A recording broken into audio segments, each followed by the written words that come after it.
How we doing? It is officially here. It is officially time. It has been a week. We've had the weekend. We had a little bit of some scrims, and now we are back at it. Octane Collegiate Playoffs here once again. I, of course, am Zephyr, and I'm very happy to see you. Kindly Monkey, you may be first, by the way, but Speed Demon is the one who redeems his say the name. So there you go. Speed Demon 2907. Welcome, everyone, one and all here. I'm going to be covering the lower round today. What does that mean, Zephyr? Well, Zephyr, if he had pulled up the image, would be a little bit more prepared to answer that question, but all you really need to know is today, these are our competitors that have made it through from both sides of the lower round one bracket. 10 teams from both sides. As a result, these 20 teams are now competing to move on to lower round 3. Ultimately, at the end of the day, 10 will move on, and 10 will be eliminated. We will be saying goodbye to them until 2026, where we introduce Stage 2 of Octane. Now, on the other side, we do have, officially for the very first time, the Octane Collegiate broadcast. If you guys want to check out, of course, what's going on in the upper round 2, 10 teams there will be moving on to semifinals, and the other 10 teams will, of course, be dropping down to that lower round as time goes on. So this is where the stakes are. That's what I'm going to say right off the bat. This is where the stakes are. The teams up in the upper round, yeah, there's stakes. You're making your way to semifinals. But the reality is, even if you don't make it, you still have a chance tomorrow at 3 p.m. Eastern time to qualify for semis. You don't want to be in that situation, but heck, for teams like Texas A&M up in that bracket, they're playing as a duo today, so we're very likely to see them. It's Group D time. That's right, ISU. That's one of the rosters that we're going to see today, so I will say, before we get into it, I do just want to point just a little, for those of you who have been on Twitter and who have seen it, this is a live feed. I want you guys to meet Lewis. Lewis is a little baby that I found on the side of the road, and I did my best to reunite him with his mother. But after, I honestly probably let this go on for way too long, but after about six hours, I decided to take him home. You can see him there. He's just moving his head. There's his little paw, and he's curled up. And he's got his little stuffy. And there you go. That's Lewis. And so I just fed him. He's good for the next 3 or so hours. And then after this is done, yeah. This is a live cam feed. That's right. This is a live Lewis cam. I set up the live Lewis cam. And we could check on it all day long. I promise you, though, it is a kitten. And a kitten sleeps a lot. So, is this staying on the screen the whole time? I'll be honest with you. We can check in with Lewis. I see Lewis right now. I smell like corned beef hash and chicken gizzards. Damn straight you do, boy. Arkansas State win today. Honestly, very, very possible. Fun fact, Arkansas is one of the very few remaining teams from Open. We are down to the last 3 remaining teams. Ben, where's the Dia stream? Ben is, that is in the Octane Collegiate. All right? I can't listen. Someone tell him it's on Octane Collegiate. Can you put it on screen or I'm throwing? Okay, while we talk about, here we go. You can see Lewis for a little bit longer. Arkansas State is one of the very few Open teams that are still in the competition today. They joined the Illinois State Redbirds and the Charlotte Niners as the final 3 teams in Octane. All right? Can you make Lewis the big cam and then make yours tiny? Guys. By the way, I have a new sub goal. You should look at the sub goal. We're doing a little, you know what? I've decided we might have some Christmas fun. And, yeah, where's Void? Someone ping Void. Anyways, yeah. One of the last 3 open teams, Illinois State Redbirds, Arkansas State, and the Charlotte Niners. Shout out to Arkansas State, by the way. Last week, they finished in the top 3 of their lower round 1 group with 49 points. And so they are distinctly in a situation where they could qualify. They just need to make it to the top 10 to get to next week's semis. And honestly, in this lobby, I think it is very, very possible for the Arkansas State roster here today. Red Wolves, baby. Red Wolves, baby. Red Wolves. Is Arkansas State's mascot the Red Wolves? Hold on, I'm checking this out. Yes, it is. Look at that. The Red Wolves. Amen. All right, well, we'll see how it goes. The Red Wolves are on the prowl, and they did well last week. Black by Purdue. Well, we do, in fact, have Purdue in this lobby. You guys, I gotta do it.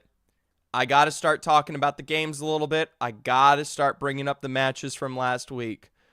That means I'm going to have to drop the Lewis cam. We'll check on Lewis before we get in the game, but for now, I want to talk about last week.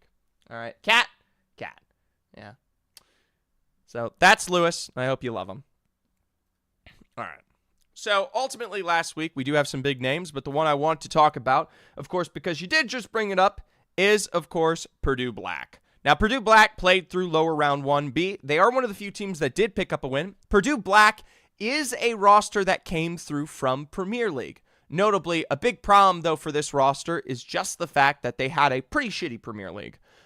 Notably, they finished in 26th overall, which was 6th behind the cutoff. And ultimately, last week, even this, you can see 46 points on the board.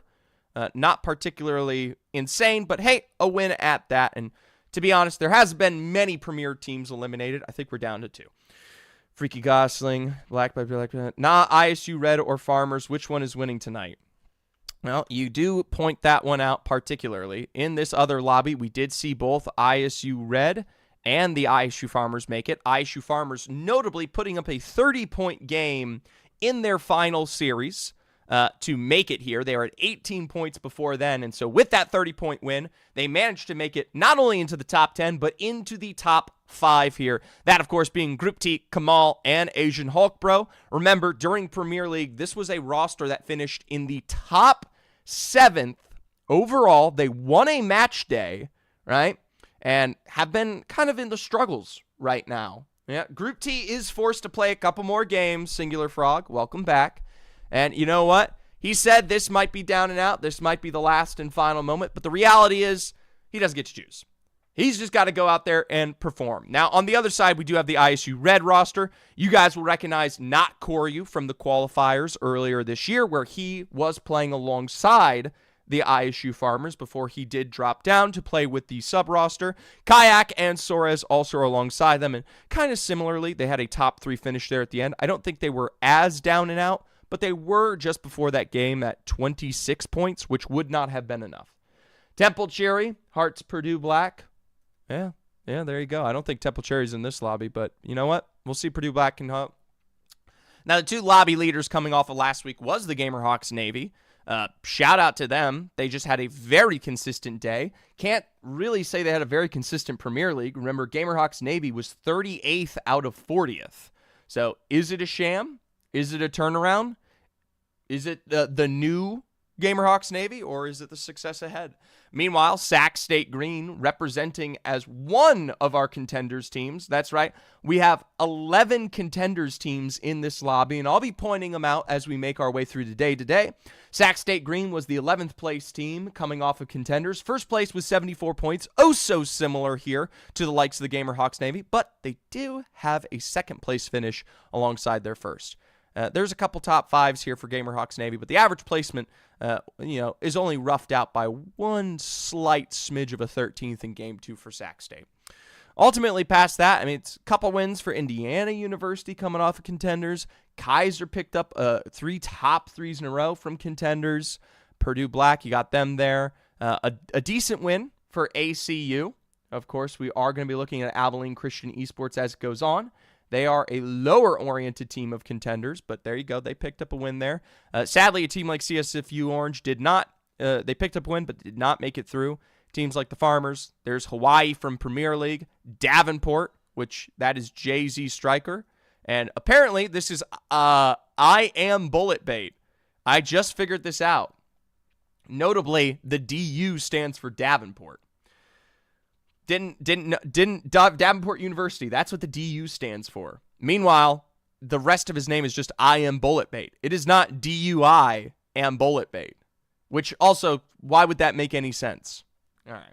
Anyways, we're going to get our first prediction up on the day as we're about to jump into the first game here. And I, of course, like a little bit of a lobby quality check. Over, under, let's go 6.0. Game 1 lobby quality. You guys can get that one in there. Over, under. There you go. Starting that prediction. Under 3, under. Well, hey, Howl, Schmiggles, put your money where your mouth is. Get your predictions in. It is officially live for the next 2 minutes, and you can potentially guess whether or not we will be in a supreme lobby quality or not. And for those who don't understand what that means, here on Overstat, they do calculate the quality score as the game goes on. Real quick, we're going to take a look at the drop spots today because we are starting on Storm Point for teams like Utah State Goats, Kaiser Navy down here in Barometer. Sac State's going to be, where are they? Sac State is, I think, Ferrari. Ooh, against Indiana. That's kind of a weird one. All right, we'll see how that goes. The Farmers are all the way in Zeus Station for heavy rotates down south as the Iowa State Red roster is all the way down towards the southeastern. Arkansas State's got some power coming from the Mills, albeit a little bit of a longer rotation.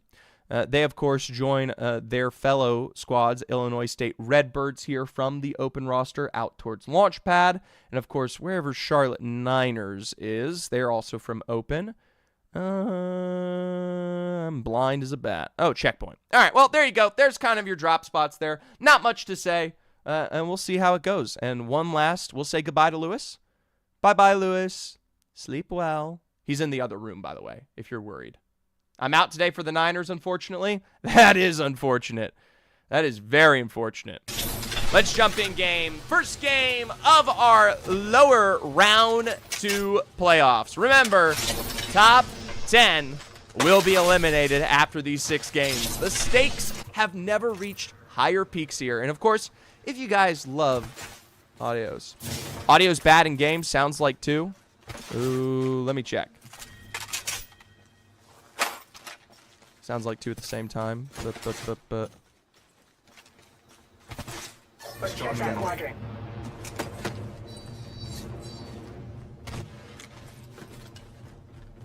Audio bad in game sounds like 2 at the same time. Are you joshing with me? Because I don't have that. Definitely loud as fucking bad. Alright, well. Optics here. Close range. Oh, I know what happened. Here you go.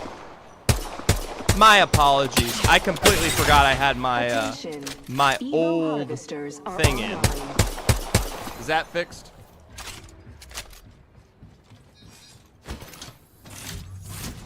Yeah, source, mic in game, vertical, mic there.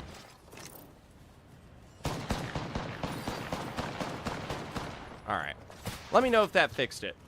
Because I was about to say the door sounded icky. I did just turn on. I had the audio output capture from last week's scrim still on. It's normal now. There you go. Yeah, that's what it was. Hopefully, we'll be seeing the rest of these lobbies work our way forward. Meanwhile, U Buffalo Esports on the hunt right off the bat. T-Dobbs, a friend of the stream here, already chunked out. He might be H4P, but for Abilene Christian University, they'll be missing one here to start their game off, and they are split here. Half of the roster is down below in Command Center. The other half is all the way up above there. Meanwhile, we'll turn in with Georgia Tech Gold. I can only assume this might be the ISU Farmers. Remember, they are starting here just above them towards the north. So, see how this goes. A couple of cracks and a breaks. Kamal is low, though, healing with the invisibility of that Mirage passes. You can hear the Newcastle wall up above. Meanwhile, from the height, Group T with a knock onto Kazi GT. And the Farmers, they are here to play. Cell AFBS, though, already able to get a re-knock onto Asian Hawk Bros. The peeks from the window will push Group T back for now. 2 versus 2. Kamal tries to look for that revive, but they've got him hook, line, and sinker. Tracking him there on the edge. Gonna try to stick for Kazi GT on the inside as Kamal will do the same. It's a heal for a heal as Asian Hawk Bros back into it. Remember, now they have a Newcastle on the inside there for Georgia Tech Navy, so if someone goes down, it isn't a great knock unless it is the Newcastle. Asian Hawk Bro down below. Kamal taking his time to heal this one up just as much as ISU are looking for some slight different rotates here. You can see UCF Knights, by the way, and Gamerhawks fighting in the kill feed. Currently, it is going to be Gamerhawks Navy leading that fight. Meanwhile, Georgia Tech just really trying to take up space here as Iowa, they've opted to work out of this one. Down towards the Thunder Watch previous area, and now on their way out. We'll maybe jump back to them if Georgia Tech does rotate into them as time goes on. Meanwhile, we'll take a look at our zone. We are heading part of the pylon here, or maybe one of those shared spaces between the fence cutoff. Purdue Black is one of those few rosters that has decided to fly away as we jump into the other Iowa State team. ISU Red already ready to go here. Massive crack in the chase on the Wraith. Cotton, thanks for the follow as I'll block out the first knock here against MST's Mojo. Ben Swallow's going to try to defend this one out. He's got that Sparrow ultimate to try to create space here. And they do have that Newcastle and Tommy Salami to pull for the revive. There we go. Right as it comes through, as the Maggie ball is wide on the cliff face. ISU Red are going to see if they can continue to look for this. There in the backside, there's that re-knock onto Moho. Now, from the further side, Ben Swallow and Tommy Salami keeping it forward. Nice track up in the air from Soares down there as that final Newcastle will be sticking probably to res again. Kayak is oh so far away, but the reality is it looks like we are sliding down towards Pylon here to keep our MST roster's dreams alive. From contenders, and now with one final shot ahead, the first team eliminated here in our game one. We'll be saying goodbye to Missouri as they will be working their way to game 2 and 3. A bit of a shame, too. I love that MST roster, and they've been very good in some of these other lower round brackets to try and stay competitive. But there you go, Boris. ISU all day long. We'll check it with Abilene Christian University. They just got themselves the revive back into play from up on high, though. T-Dobbs will peek the other end. Namer Rhyme already in the lead here. But Sac State Green is playing as a duo. It's just Beaufort and Name Rhyme. Davenport with a double knock drop against UB, by the way, for Jay-Z Striker here. Abilene Christian University, I mean, they have themselves in a situation where this is a straight 2v2. The crawl is on its way back up. Name Rhyme's got to look at this. You have to punish the exchange, but instead, if they let them play for the recovery, a gas trap will push Name Rhyme away, and then that med kit is going to have to stick it here. Meanwhile, ISU Farmers in the kill feed. Double knocks on to Sloshy Medusa, and some of that UCF Knights roster there might be the full wipe, but they could be running away. Sac State Green up on height, still trying to peek their way into this building here. The longer this takes, the potential opportunity for teams to impact the exchange. Guardian, T-Dobbs, Micah Iso really hunkering down their back with that castle wall.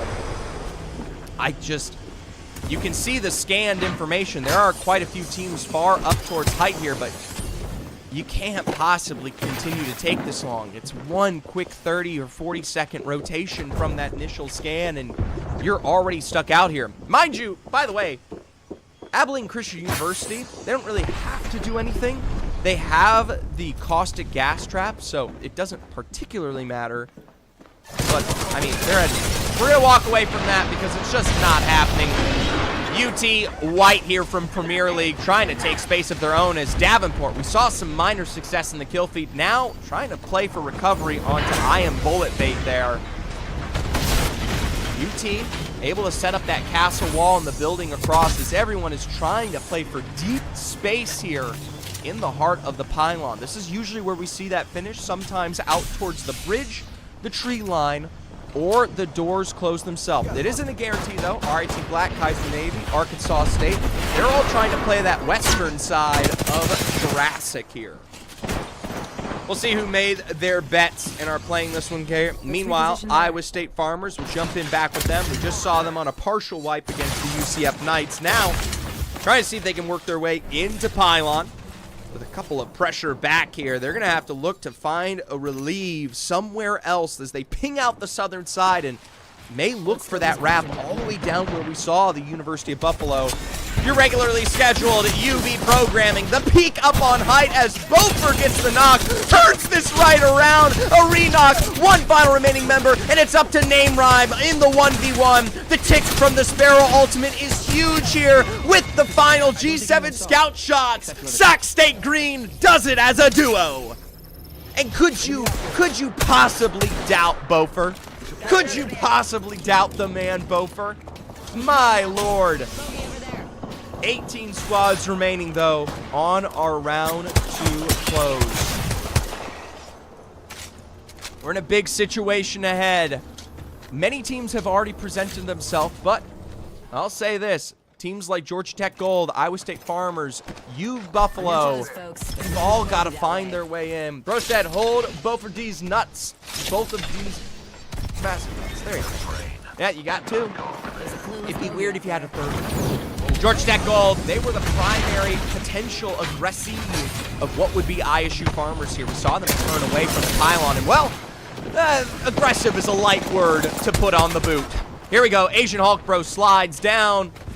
Ring around the rosy here as that forces them down lower. Meanwhile, Group T, he has no patience for these plays. He wants them done and dead. There's that Nox gas grenade coming out below for no chase on Georgia Tech Gold. And my question is, where's University of Buffalo? Iowa State Farmers, though, they don't care. Quick knock on to Kazi GT, and with one final man member remaining down in the water, the Farmers pick up a chunk of KP, oh so well-deserved. Still, though, not in zone. That northern eastern section, they don't know this. Coming off a lagoon is so good. For University of Buffalo, they're working their way into Pylon oh so slowly. The Illinois State Redbirds has no idea. Meanwhile, Arkansas, a drop in the kill feed. Our friends from the open, Rose. A little long-range knock against Cyber. That doesn't usually mean a ton, though, on Pylon. Remember, wherever you set yourself up could mean more. Still, though, a re-knock from Rose, and it tells me that nut building down towards the southwest where Arkansas State is, they are line drive punishing Indiana. So now, we take a look at that zone. Heavy presence towards Jurassic, but still the split between the fence line here. Playing from the fence itself can be a very good boon to your win. Meanwhile, Illinois State Redbirds fighting for fighting. We saw UB who this may be. The Buffalo roster taking the height position as no one from Pylon is punishing this, and for Revickson, caught with his pants down on the outside, up on roof. They can't even bring Dirtiest Donut down. Nox gas grenade is finally brought out here as Blue Buffalo will now look for the complete wipes and trades as that res is stuck here from Dragon's Reach. For University of Buffalo, they've done their dirty work. They just need one more KP against Judge, who is going to try to pull for the revive there. Maybe play for one. Jump on over to Iowa State Red, as they're going to be trying to look for their own rotation out alongside teams like Purdue Black to play in towards the edge of Jurassic. Got a longer dive here from what I can only assume is that Valkyrie ultimate. Illinois State Redbirds will be finished off by Buffalo, caught out in the waters. Davenport now sticking for the building ahead. A revive coming again from Iron Bullet Bay, but with double angles on you. Texas White finally takes the building here. That's going to relieve a lot of space for 2 additional rosters to join UCY. Meanwhile, for the UCF Knights, they probably just got this revive back into play. Meanwhile, Echo's burning through with the 99. Down below, the knockdown shields aren't enough. The phase just reams through them all here. Even still, have to play for that reset. Utah Goats, they're going to look for their own place to play here in the heart of Jurassic. Now, this is workable. Oh, the Farmers eliminated. I didn't even get to see how. It's Hawaii. Fellow premier roster, University of Hawaii, holds them out on the northern side. I got ratted? Well, there you go. There's the Group T spoiler. And it's not a spoiler. It's the Group T answer. My apologies. Congratulations. But in the end, Group T got ratted. We just killed 2 and then the Newcastle res. It's just as bad as that old Lifeline meta when everyone's just, you gotta push for it. Well, we'll say goodbye to the ISU Farmers. 13 squads remaining. Hawaii is trying to work their way in, but are meeting just as much pressure here up on height. Even still, they've got cover and space to work with for this reset. Schmiggles, I ratted you. That might be the case. Good afternoon, Wizard. Welcome to the broadcast. We're checking with that zone once more. We are going to be working into Jurassic. I still like this competition for the fence line between teams like UT White and Purdue Black. But you've got to really hold on for dear life. Indiana University is on the other side of the fence alongside UT White, and they are getting drilled out here. Either way, though, it's still a very, very good spot to work with. I'm surprised they were able to make their way in, given how much pressure they were facing from Arkansas, but it looks like they just relocated, utilizing the Valkyrie ult. All right, Team Black, the Gamerhawks Navy, UCF Knights, all in zone here. We'll see how that contest goes in 47 seconds, because everyone has to move. In this zone in particular, it can really usually only hold up to 4 or 5 going into the round 4 here. You have those 3 kind of building positions, but the problem is RIT Black and UCF Knights position, that angle is going to punish the low ground elevation that exists here in Jurassic now. There is a lot of space on the outside of that wall, so Purdue Black, Buffalo, Texas White, they can play the fence line and bide their time. For Buffalo, they're moving in on Purdue, straight in the gas trap. Dirty Stone is just going to full tank this one. Building ahead is what they're looking at. Meanwhile, Dragons reach with the first knockdown on to Dreamcast here. Double knock drop, as we'll see Knock for you maybe provide the other responsive angle. As Buffalo lose on one, but they find the flesh whether they like it or not. Goodbye, Purdue Black. Hello, University of Buffalo here. They still have University of Texas to deal with. Meanwhile, Arkansas State flying high in the sky. Down up above. Sac State Green as a duo will inevitably meet their maker as these final fights need a full 3-man roster. Meanwhile, Arkansas sharing space against ISU. Mystical Maverick from the Gamerhawks puts in pressure from the west side of the zone. Arkansas are going to look for what they can, but this is not a survivable position, especially without a Newcastle to work with. They got that mobile res beacon for a little bit of extra cover there, and they're going to stick the revive, but look at that. So many teams up above. Meanwhile, Indiana, Buffalo, hand in hand, 81 from Cyber. They're going to stick the immediate gas trap. Ooh, beautiful mobile shield, but now they have to move on out here. I don't know why we're playing from that position. I mean, there we go. It's a recovery, but Dragon's Reach still faces the 54 damage that'll bring him down. A knock on the Ched, a massive castle wall in the back foot there. And Buffalo will be wiped out. Texas White meets their maker just as quickly here on the edge of zone. RIT Black in their building. Kaiser Navy getting choked out as they run straight into the barrel. Final moments met there in the face of teams like the Gamerhawks Navy as we breach into our final top 8. Cal State Goats takes their time, and it's a little bit more teams than I expected here. Remember, a lot of Newcastle, Blood Caustic giving themselves much more survivability. RIT Black's got this beautiful high ground position on USU Goats, and you can't imagine it might be better, but they're getting shot out from afar. It's RIT Parsons that gets that knock, but that damage came from much more than that. Meanwhile, RIT Black swinging from the low ground here, utilizing the Crafter for just a bit of extra cover. Throx as additional utilization. Dizzy, by the way, from Gamerhawks is providing just as much damage over to the edge as we've got that Newcastle revive, but there's so much health to deal with, and for RIT Black, they pick up 2 on the exchange. The Gamerhawks turn their attention to them oh so quickly here as RIT Black has to look ahead. Meanwhile, Iowa State facing their first knockdown, a re-knock, and much more to follow as Arkansas State picks up all 3 members of the Iowa State red roster. 6 squads remaining. UCF Knights have got them a house. RIT Black has a nice position on, maybe that's UCF Knights or maybe that's Hawaii. I believe UCF Knights completing their building, Hawaii out towards the edge. Meanwhile, teams like the Gamerhawks Navy, they've got to drop from their height just as much as slow walk this in. RIT Black to work into UCF Knights building. They're only holding the height. Meanwhile, ASU knocks onto Dizzy, a knock onto Rise.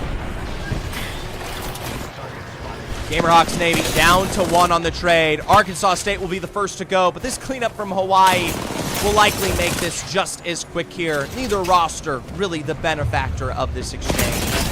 There we go. Hawaii, the solo squad out from height here as Gamerhawks join the death box. Meanwhile, the UCF Knights pushed upon here by RIT Black as they are just as quickly assumed by Indiana down in the low ground. Tried to play into it, but they got the gas traps and the Newcastle pull away. Even still, though, through the crack, RIT Black. Now, a quick push from University of Hawaii. Premier versus Premier roster. They've made it far, but Hawaii's got the 3v2 advantage. A nice twist and you'll miss it moment as now in the corner with nowhere to go. It's a quick cleanup for the Hawaii leaders to pick up the Game 1 dub. Congratulations to the Hawaii roster. Let's take a look at that scoreboard while we get a chance. Cole, Kai, Gerald. All right, so standings leaves us with Hawaii. A win at that, but it wasn't that big of one. 8 KP is just shy of only 2 fights before the final right there. They pick up those additional knocks, and as a result, Kai will lead with the 5 kills on the roster. But hey, end of the day, you got your 20. RIT Black there in second place, of course. They pick up 8 kills respectively, all but the same. And we really do see a nice KP kind of exchange between a lot of these rosters. 8, 4, 5, 6, 7. Everyone was working their way into some form of success here. And as a result, placements are heavily dictated. U Buffalo is going to be the standout. They only get 1 point from their placement, but the 7 KP we saw there against teams like the Illinois State Redbirds, and I believe... I'm dropping the one other squad. Either way, able to find at least 7 KP. And, of course, diminishing returns down the board. The Farmers there, you can see from Premier League with 5 for 6 to round out their total. They'll break what is 9th. Texas White are top 10. So, it's a lot of time to go here. Teams like ACU, Missouri, Georgia Tech, Illinois State Redbirds, yada, yada, yada. They are currently on the down and out. I know we got some Arkansas State fans here. There's your statistics. 3 KP, Jack the Ripper does lead that, but they only have the 1 successful fight, taking away that northern position there. Little bit of time to go. All right. First ban on the board, of course, will be the Valkyrie. So we've got our, rotation legend, the new buffed babe, down for the first game here, and that's to no surprise. That's been the first ban for every single roster here, so no forgiveness anymore. If you get caught out in your position, right, you do not have anything but potentially that evac, right? Evac balloon is the only thing you're going to be able to work with, so you cannot take your macro for granted anymore going into this lobby. As a result, let's take a look at our player quality. I asked y'all over, under on 6.0. I don't know why any of you picked the under. Congratulations to our over. We had a 10 out of 10. The best possible quality, as good as it gets. This is the height of Apex Legends, and I can attest. It was phenomenal coming off of that game there. So, we're going to get our next prediction going. Remember, we have point redemptions down below, and I want to make this clear too. We do have our draft tournament coming up. We do have double brackets available, potentially even triple. We'll have to see what that means. In the end here, as a result, I like hosting events. These points are big, right? I like doing community events, and all I ask from you is to watch the stream, contribute your community points, and we host them, all right? I host plenty of other stuff as well, but the big ones where I put my money on the line, well, we got a $300 prize pool there. That's no small penny, right? So all I ask is for your equal return. Let's get our KP bet. University of Hawaii. Let's start them off soft at a 5.5 KP. Hey, TIE Fighter 07. I like that. A little Star Wars reference. Maybe not. Maybe you're just a big boxer named TIE. Either way, thank you so much for the follow. Over under 5.5 KP for the University of Hawaii here. Get your bets in. I'm going to give you an over and an under. Hey, that's my man. That's the GOAT who does it himself. Congratulations on hitting 4 months with us. You got the black hat. 2 more months, and you'll be representing with a new badge Thank you so much, OY, and everyone should take the time to say thank you to OY if they ever get the chance. He is the man who organizes this and makes this all happen, and well and beyond that. If you guys are looking to support Octane Collegiate as well, they do have the stream going for the upper bracket. If you ever get bored of my voice and think I'm a little bit annoying, no worries. You've got Dia, and I don't remember who else is casting there. Either way, they're doing the upper round. OI can probably provide you with a little more information. So shout out to Octane Collegiate. If you're wondering where you can find that, the stream title has them tagged. Maybe keep both streams open. I don't know. Either way, get your bets in. 1 minute 30 to go. 5.5 KP. We got no one on the under. Remember, you could be stealing someone's points here. That's about as good as it gets. Let's jump in to our game. Number 2 underway. Oh, wait. Hold on. Nothing happens early. Here you go. He's a little twitchy. You see that? He's got his ears going and he's just taking his time. I wonder what he's dreaming about. Is he dreaming of an Arkansas State win? Maybe it's an ISU Farmers dub. Who knows? I love you, Lewis. This is a better stream, to be honest. It's I'm going to be honest with you. It's pretty darn good. All right. Game 2 underway. Our Lewis check is officially done. And we'll check on Lewis as this goes. 30 seconds on our final over-under to get your bets in. We do have a little bit of an under. 5.5 KP for University of Hawaii. Here's a little bit of a cheat. You got a zone pull all the way towards the left-hand side. Hawaii plays Cascades. So, a little distant, but not far.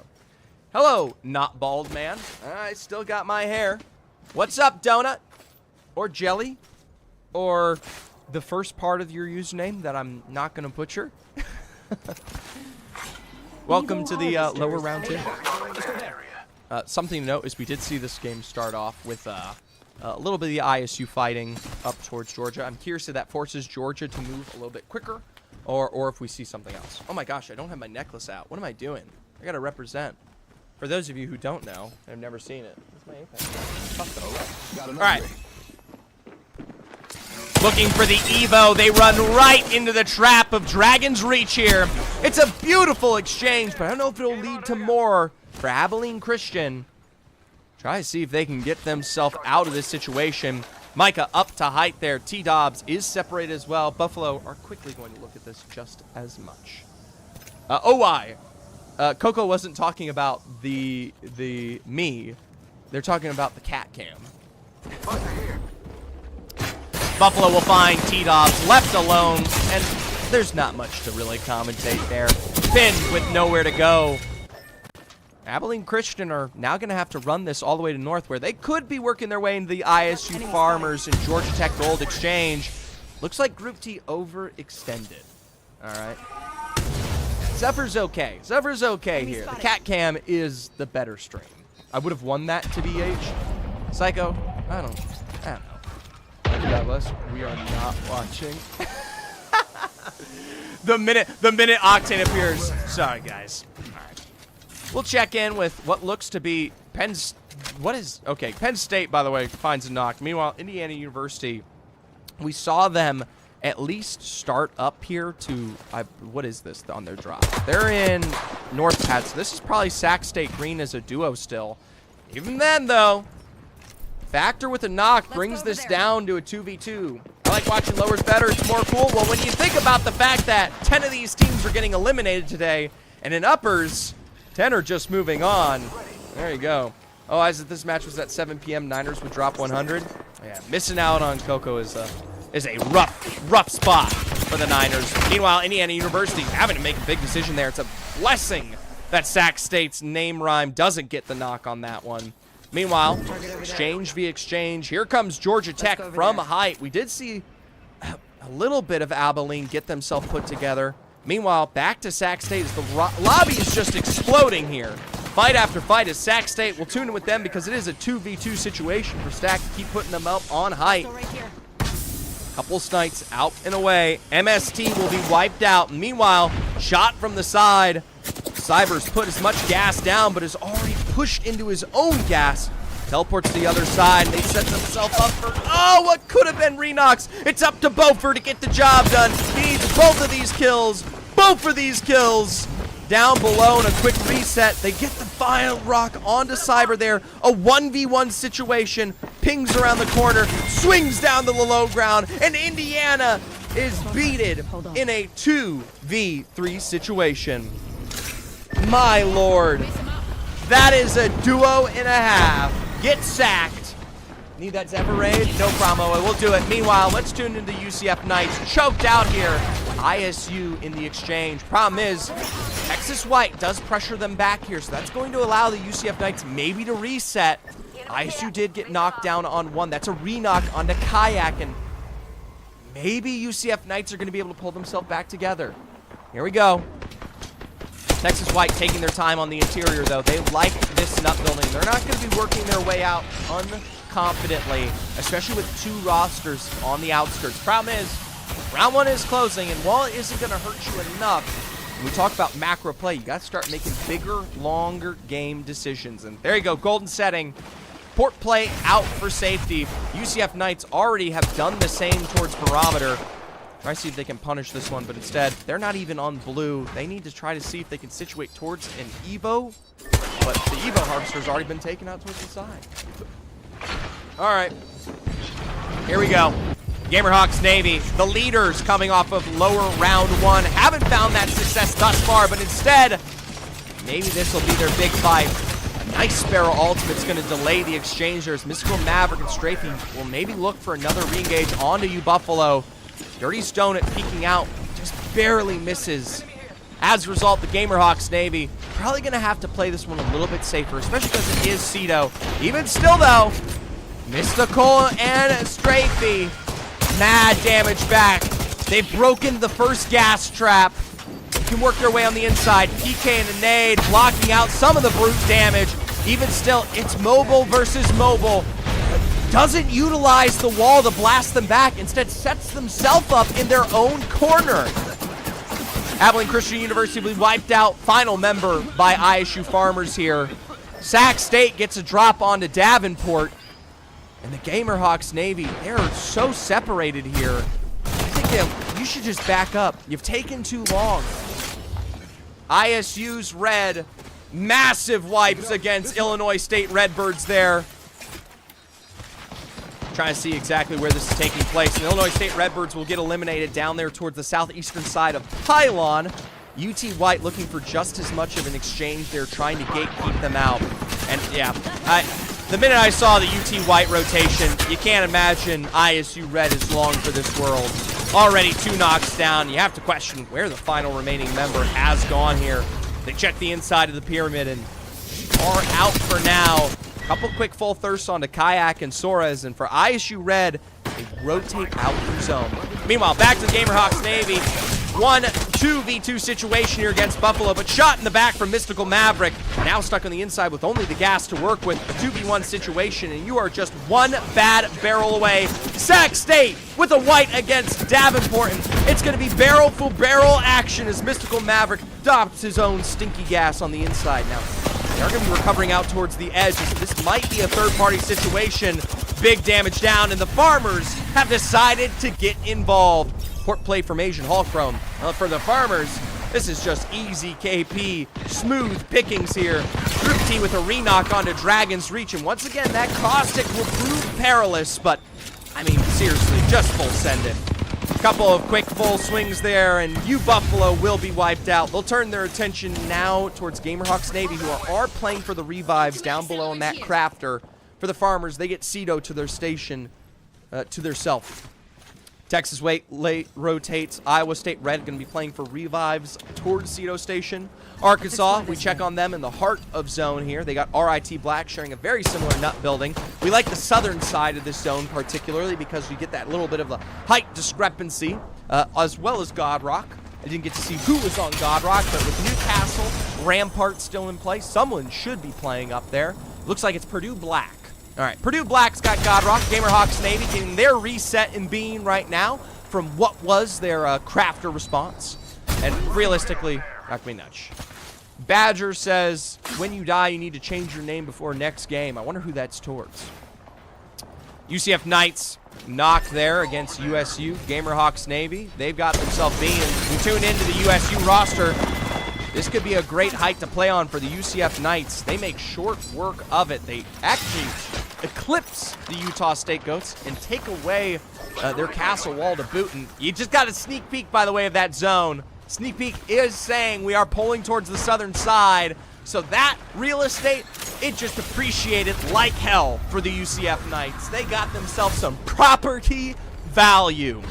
Iowa State Farmers and Texas White will finish off the final remaining member of ISU Red, as both of these rosters are committed to playing as edge as possible. Now, I know dramatically, in dramatic irony sense, that we do have a lot of available space to work with when we talk about the Bean area, but the realistic thing is you're playing Rampart. Set up your walls, set up your situation, and make it work for you. 12 teams remaining as we jump into our round 3. Kaiser Navy, that IMC roster. They could see UT White here in a second. Already, Penn State's #1 fan is choking them out. 99 damage with the triple take from afar there. Triple take PK. That's about as bad as it gets in this meta right now. You got your long range, you got your absolute aggression. Kidnap play there on Parsnips, and I think they did it. I think the kidnap has come through. No! Just barely didn't. Missed it by a smidge there. Could have been big. Jack the Ripper looks at that portal like it's as enticing as a Dubai chocolate bar. I don't know if those are good, by the way. I have no clue. Either way, a couple of Bean squads ready to run this one. The Gamerhawks Navy, by the way, did beat out ISU Farmers multiple times in the lower round 1 last week, and was actually the reason why they were so far behind here. So this could be a potential revenge moment. Massive teleports on the window, and Group T is almost wiped out here. Has to play this one back for safety, as the Gamerhawks Navy are the benefactors of that trade. Meanwhile, Kamal looking for just as much as well, as Group T is going to be playing for the bat reset, maybe the med kit as well, but Kamal just as quickly pressured out there. Plays for the bamboozles. Group T barely misses what could have been his next knock. Gets the health out. Asian Hulkbro playing for reset as the port play is coming out here. Reverse Dizzy low, and he's going to castle wall up to height, just barely. Looks for Group T, and well, he'll find him. 88 on a knock on Strafey. Tracks this one behind, and you are left with just Asian Hulkbro. A quick reset for Reverse Dizzy is coming just as nice through, but port plays in a reset. Asian Hulkbro's going to have to hold this one out here. Kamal's utilizing that invisible passive to get all of ISU Farmers back into play. Zone is closing. The wall is moving. Strafe with the massive bow check. Drops and a crack. The Gamerhawks Navy are more than acquainted with success now. Kamal with the invisible heal is just as quickly tracked out here, and you aren't fooling a single damn person. Couple of big rotations as Group T is just easily walked up upon here from the Gamerhawks Navy. You have to hope he's got that tactical ready for the leap. Asian Hulkbro up on high as now Godrock is punishing. I believe that is Purdue Black. Reverse Dizzy gets knocked on Group T. Iowa State Farmers will be eliminated. And Purdue Black, they might not have much health to their name. They're sitting on blues, but they have the best position here. That rock's got nothing. Long range drop of the gas trap. And the Gamerhawks Navy join ISU in their exchange. 10 squads remaining, and remember, we are pulling Southern here. Knighted, thank you for the follow. Welcome to the family, and I hope you're enjoying it. Lower round 2, and hey, even bigger and better than that. Shout out to Donut. Prime on live. Thanks so much for the sub, Jelly. All right, Charlotte Niners, Sac State Green. Remember, Sac State as a duo has wiped out 2 rosters here, but Charlotte Niners, they are ready to play. Port plays on the other side of that wall as Name Rhyme will be the first eliminated. It is up to Beaufort to keep both of their dreams alive here. RIT with a Kraber knock there against Arkansas State, and they're going to be going for the push here to punish. Massive Eva shots on the inside as Parsnips tries to look for access, but those gas traps, they're just too much. You are smelling, stinking, and the tears are a-coming. RIT Black, they don't want to give up their prime real estate here. Meanwhile, Georgia Tech goal looking for space. Hawaii potentially to choke out Purdue Black, but they already probably has something else to work with. Sac State's Beaufort was inevitably found out here by Vira. I think that's a stick, but instead it's right against the wall. Kaiser Navy now porting up to hide as UT, well, they got nowhere to go. Jumps right in front of his own rampart wall, by the way. Gets extra damage put into that punishment. All right, so UT down. Sac State does as well. The UCF Knights, beautiful, beautiful LOS here. And even better shots from Sloshy Medusa. Doesn't miss a damn thing. It's a shame you're going up against Newcastle. And it's even more of a shame you got Godspot. Remember, UCF Knights took this one away from the USU Goats, and you're going to see a little bit of an extension there. Georgia Tech Gold now shot in the back as the phase. He's going to get at least applied knock there, but not much better to say themselves. Purdue Black slides into the low ground from a port play. I believe they utilize, whatever, who cares. Arkansas, they get those 2 wipes there on the Georgia Tech Gold. Kaiser Navy now pushing into Purdue Black. The stick is found! The stick is found! Oh my god! So much damage! Virus has found the best possible outcome here. Charlotte Niners will be wiped out from RIT up above. But, I mean, we're playing for resets here. Purdue Black are down to 1 final remaining member, probably out towards the edge, but they're going to get these full wipes here, whether you like it or not. Purdue, it was a good rotate, folks. But in the end, Kaiser Navy, moments of glory here from Virus. Waukee is going to have to play this oh so small, and I'll tell you what, that position right there, it is going to get followed through upon. Down to our top 6, Arkansas, RIT Black, UCF Knights, Hawaii, Purdue. Hawaii down below the UCF Knights. Remember, this is still the god spot of glory for the UCF Knights. That height is so darn good into this end game. Kaiser Navy has taken out in the low ground. Still though, RIT Black, Arkansas, they have the biggest rotates ahead here. Could be Hawaii, I don't know what they're going to do. They're either going to climb up on this or maybe fight into it. Gamerhawks and Brainwords, I'd like to just say again, Gamerhawks is dumb. Group T, give me the rundown. Why are Gamerhawks dumb? Give us the spiel here from ISU Farmers while we wait. You got 16 seconds to do it because endgame's happening. RIT Black and Arkansas, they have the biggest moves ahead. Parsnips gonna get that port play out there. Same possibly for Jack the Ripper on this raid. You can already see, oh, they got themselves a trident. Well, gas traps and trident. Here we go. Yo, Jelly, those are some fighting words. Group team, we get you like solo sending a 3v1. Hey, put your money where your mouth is. We'll see how it goes. Either way, Purdue Black left alone. Arkansas State have given themselves trident and gas to work with here.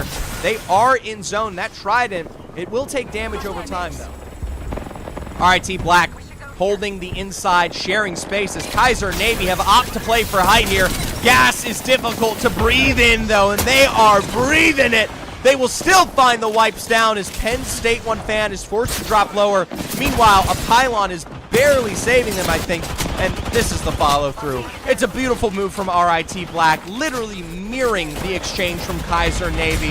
As a result, a couple final members in a quick rotation up the height as RIT Black are now in a new 3v3 scenario. Sheila extended, gas ticking from Throx there. RIT Black are going to have to pull this one back, but Parsnips is oh so far ahead, pushes them off height, and RIT Black have eclipsed this. 5 squads remaining, and even still, Kaiser Navy are coming through with revenge. They took this fair and square, and they want this height back here. Parsnips down, and the gas is burning there. Tries to play this on the reset, and the walls are gonna have to work. Arkansas State will be wiped out by Hawaii down below. Even still, they got top 5. Kaiser Navy now, though, punishing where they do best. After the break of the wall, they put Flesh down. They just need to push forward. They continue to tick, and they might have pushed them down to the low ground. Final 4, Waukee ratting, Hawaii as a full force of 3, Kaiser Navy as a duo here. And well, Hawaii, they've got themselves just as pressured as anyone else here.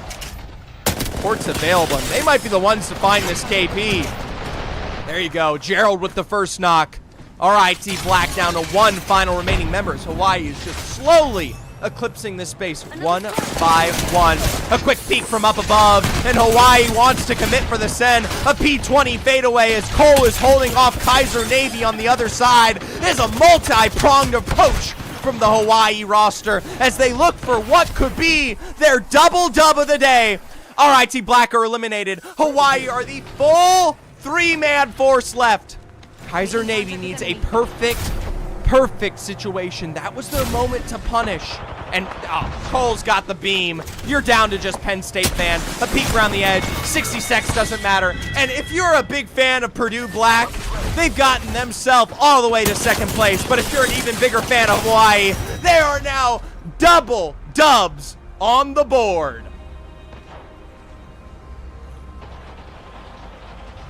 Hey, Waukee wasn't coming out on top of that one.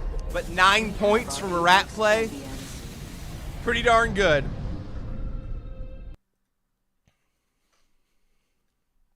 All right. Game 2. Predictions first. Brap from Baza, my Arnold of Apex friend. Good to see ya. Welcome to the Apex Collegiate lower round playoffs. Mind you, 10 teams eliminated here. That's all you really need to know. Bottom 10. All right. Predictions. 0.55 KP for Hawaii. They found 10. The overwhelmingly winning there. Congratulations. Let's get our next prediction out there. They finished game 1 with 8. They finished game 2 with 10. Let's raise the stakes. Start our prediction over under now 7.5 KP for Hawaii. We got some time, so I'm putting 5 minutes on the board. Double dubs and maybe more to follow suit. 5 minutes. Get your predictions. University of Hawaii, 7.5 KP. How you doing, Baza? How you doing, everybody?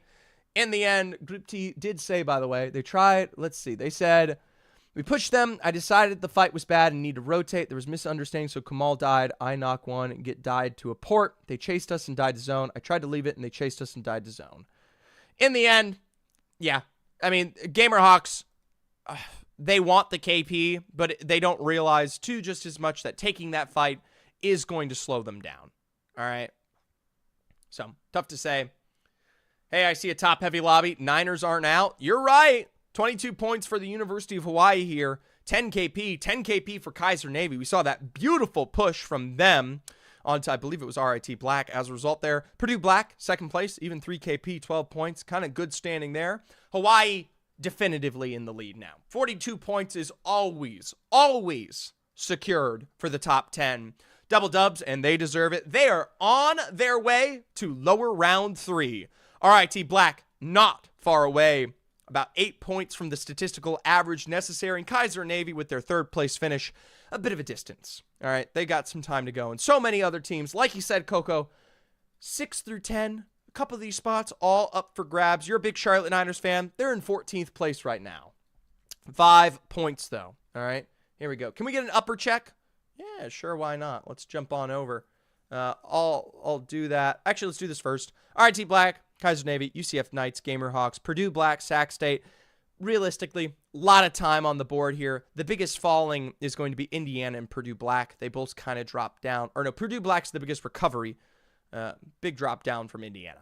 All right, so let's take a look at the other matches real quick here. I'm doing well. Working out, and being a dad takes a toll on a man. I did not know you were a father. Congratulations. Speaking of being a father, I am a father as well. Check this out. This is Lewis. And just as much as we're checking the upper, this is my new son. He is sleeping. And so look at him chasing dreams. And he's in the other room so that he doesn't hear Daddy yell too loud. But Lewis has got his stuffy.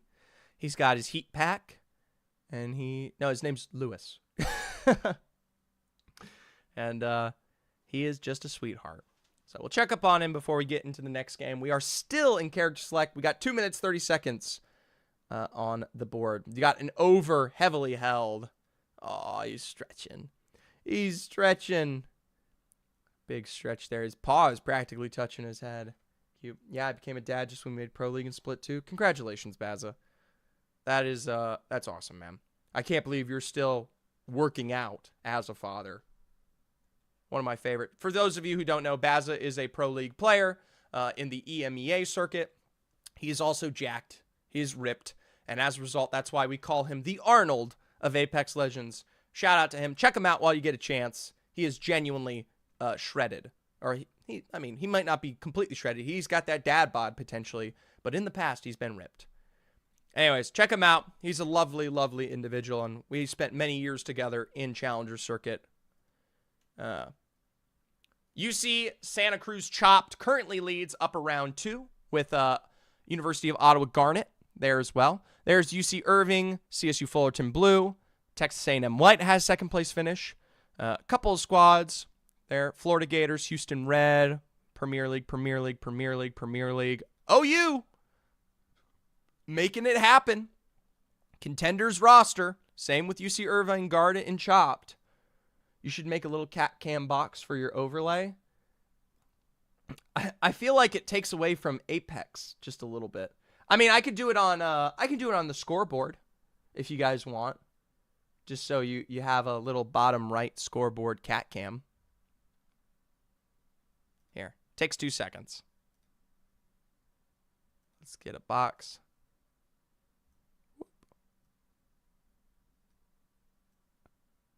Just so you're so kindly asking, mostly because I love them too. We're still taking quite a bit of time to get into the next lobby, so we can do this. There's Lewis. Whee. And while we wait, Lewis can sit right there. There you go. There is your Lewis cam. Could be an intermission thing. There you go. So now while we're checking the score, you can check out Lewis all day long. For those of you that love him just as much as I do. And yeah, new sub goal. Check it out. Couple of cute outfits potentially. We've already got Donut and OY contributing today. And honestly, the sub goal isn't just for Lewis. It's for me. And we got the player draft tournament coming up here. Since we've got quite a bit of time till we get into it, I'm happy to talk about it. December 13th and 14th, collegiate players eligible. Most of you have already signed up or heard about it, but I'm still leaving the form open right now. Everybody is a captain, or not everybody's a captain. We pick captains from everyone who submitted, and then they have to draft from anyone else who is there out there, and they will be competing for their slot. So, WCatCam, if I sub, can you reserve my spot in the draft tournament? Yes. If you sub, yeah, I'll do it. 100%. You're 100% in if you sub. I don't care. Can I play as a coach? Yes. Yeah. Yeah, why not? Gonna get me and Dad in if so. Dad? Who's Dad? I'll say this. We've got the room for sure. So I'm going to be reaching out to quite a few. Dad is bored. Gotcha. Why not? If Jack's playing, he's the RIT coach. I can't be too picky. And we genuinely might have enough for 3 lobbies. I don't think we're ever going to get to the total amount for 3 lobbies. But if it means you two competing, there you go. Full coaches team. Hey, we'll see. We will see. In the end, there's your cat cam. And let's keep checking our score. Texas A&M Maroon, by the way, 0 points. They are a duo today. All right. They are a duo. Penn State Blue, CSU Dominguez. The biggest dropouts are going to be Georgia Tech Navy from Premier League, Tyler from Premier League, the Guelph Griffins with future streams. He's putting up Kobe, LeBron level, Michael Jordan flu game numbers, 2 games in, but he's got a lot to carry. All right. How would you rate the skill of these lobbies in general compared to CC/Pro League? It's very big in variance because you have like teams like Bellevue who have Vaudry, right? And then you have teams like Penn State Blue who have V-Rays and Awful You Guys who just aren't. All right, so just got here who's winning. In our lobby down below, it is Hawaii, double wins. RIT Black, Kaiser Navy there, a couple big ones. Top lobbies, still time to go. UCS Santa Cruz Chop, University of Garden. I think other than a couple of very specific teams, Baza, it is you're kind of limited. And there is, I'll say this, every once in a while you'll see someone who is truly good. Like Guelph Griffins do have future streams. That is a really good player in North America Pro League, right? But You also have to play collegiate a lot different, too. It is not the same style. Just as much as Challenger Circuit is a different beast than Pro League, right? Collegiate is a different beast from Challenger Circuit or Pro League, right? They have a different level of play, a different aggression, etc. And so, kind of a learning experience. We even see some pro-level talent kind of intro into this, and they struggle at times. They definitely are better, but they can struggle. So, in the end, that is your brackets. We are still waiting for a game to jump in here. We got 5 minutes, so I'm happy to answer any more collegiate questions you have because we got it. Yeah, I hear you. It's an interesting concept, which I like a lot. I agree. The best thing I like about it is Tier 2 doesn't get a lot of love anymore. At least Collegiate has a consistency in events, right? And so it's very, very easy to see. Who is your favorite open player? That is a great question. Let me open my open player list because I actually do have one now. I made a list for the draft.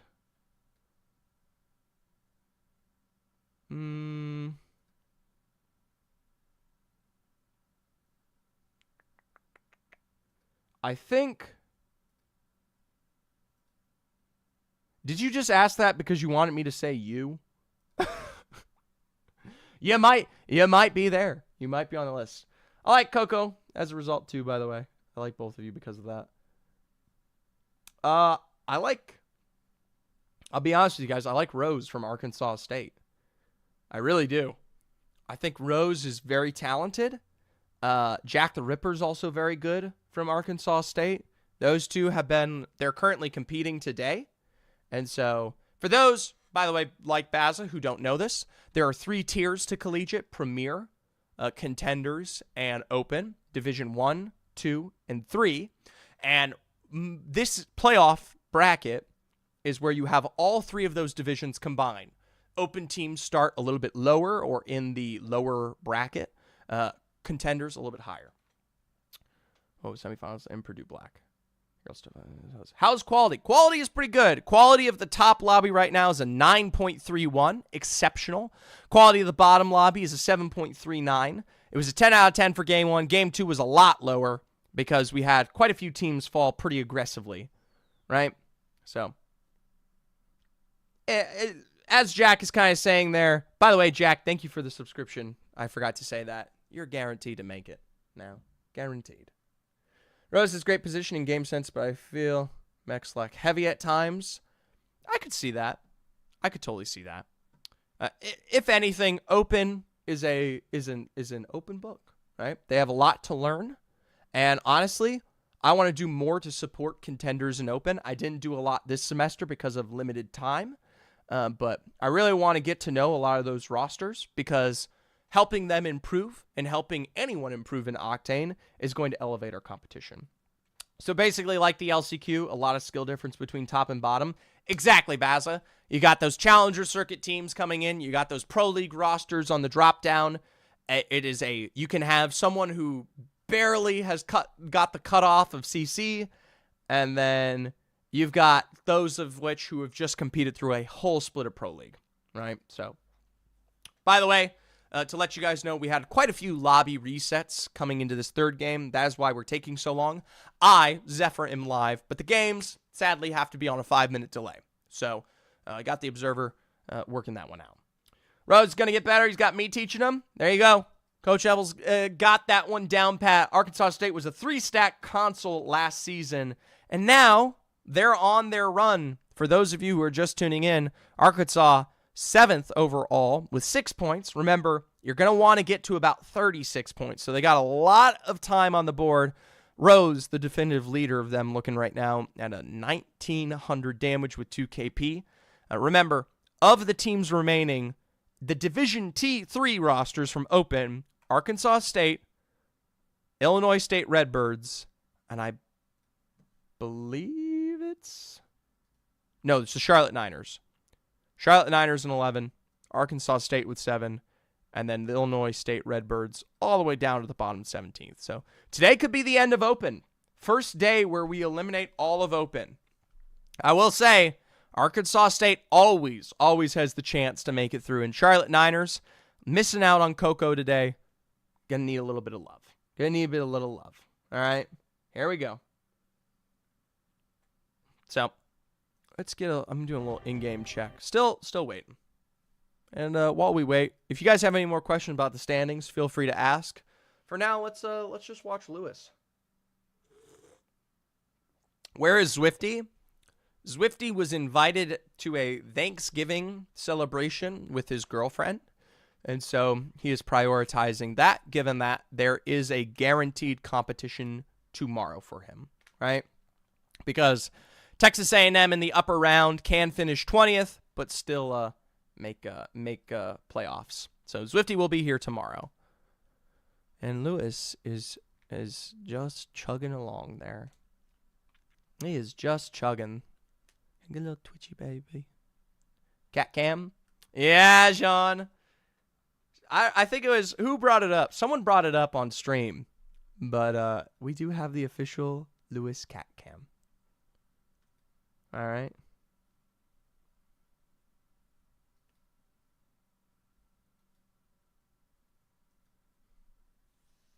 Will Tamu Maroon's performance today affect their standings in your power tier list? I don't even know what we can do in terms of a power tier list anymore. I'll do one. I think I made a promise to someone that I'll do a tier list for semifinals, but we will see how it goes. Cat. Welcome to Zedia, my main man, another pro league friend of the stream. We got a little kitty cam. Mr. Murray, first ever. Georgia State makes the top. After Arkansas makes top, we'll be the first ever ranked open team. Yeah. Arkansas State has definitely proven it. You guys got to make it through lower round 3, though. I'll say this. If Arkansas State makes it all the way through lower round 3, that's huge. Right now, you guys are in the top 7, but you're in the top 7 only with 6 KP. All right. Round 1 is closed. We're in the game. I should have brought it up, but the Legend ban was caustic, so no more Stinky Man, no more gas. I apologize for the massive delay there. Sometimes, or at least for me, there's not much I can do. I'm going to test my audio on something. Can those of you tell me if this is fine? Give me a confirmation. Is the audio still good?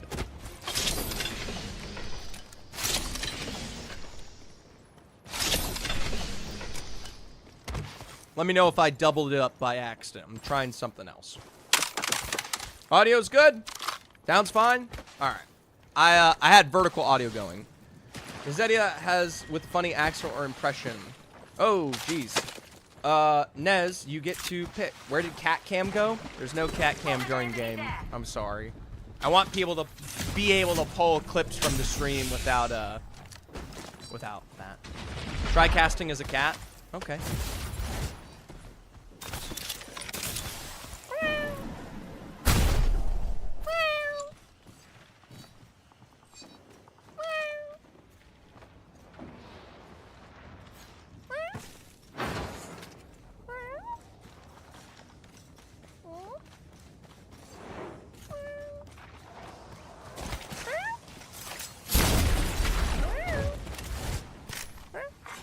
Evo harvesters are now available.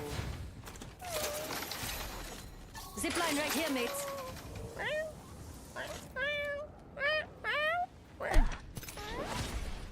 Let's charge that way. Ultimate accelerant here. All right.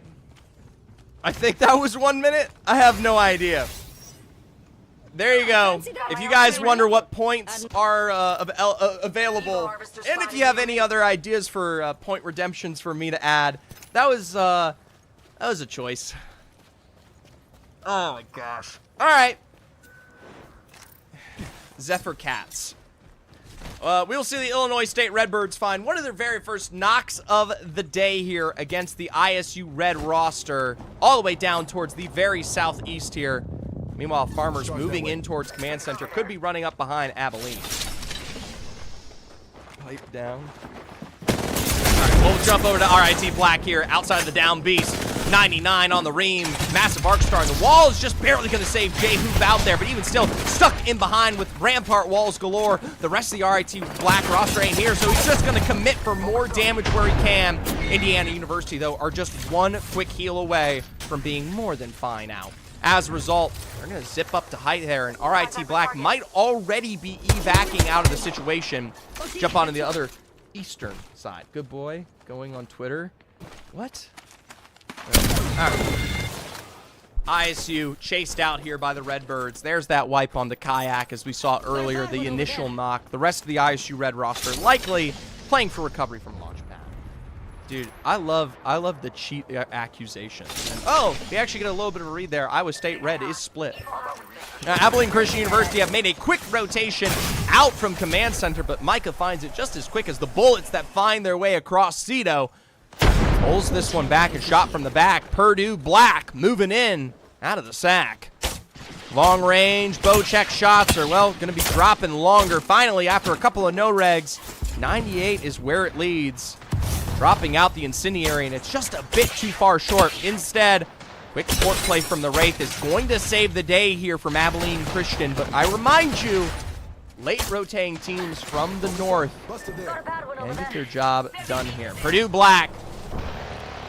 Well, they are going to be just as targeted by our double-dub winners, the University of Hawaii here. Remember, 2 games in a row. This is the best this roster has ever done in the season. Remember, University of Hawaii, they finished their initial group stage all the way in 16th, right? And even last week in lower round 1, they had only 54 points.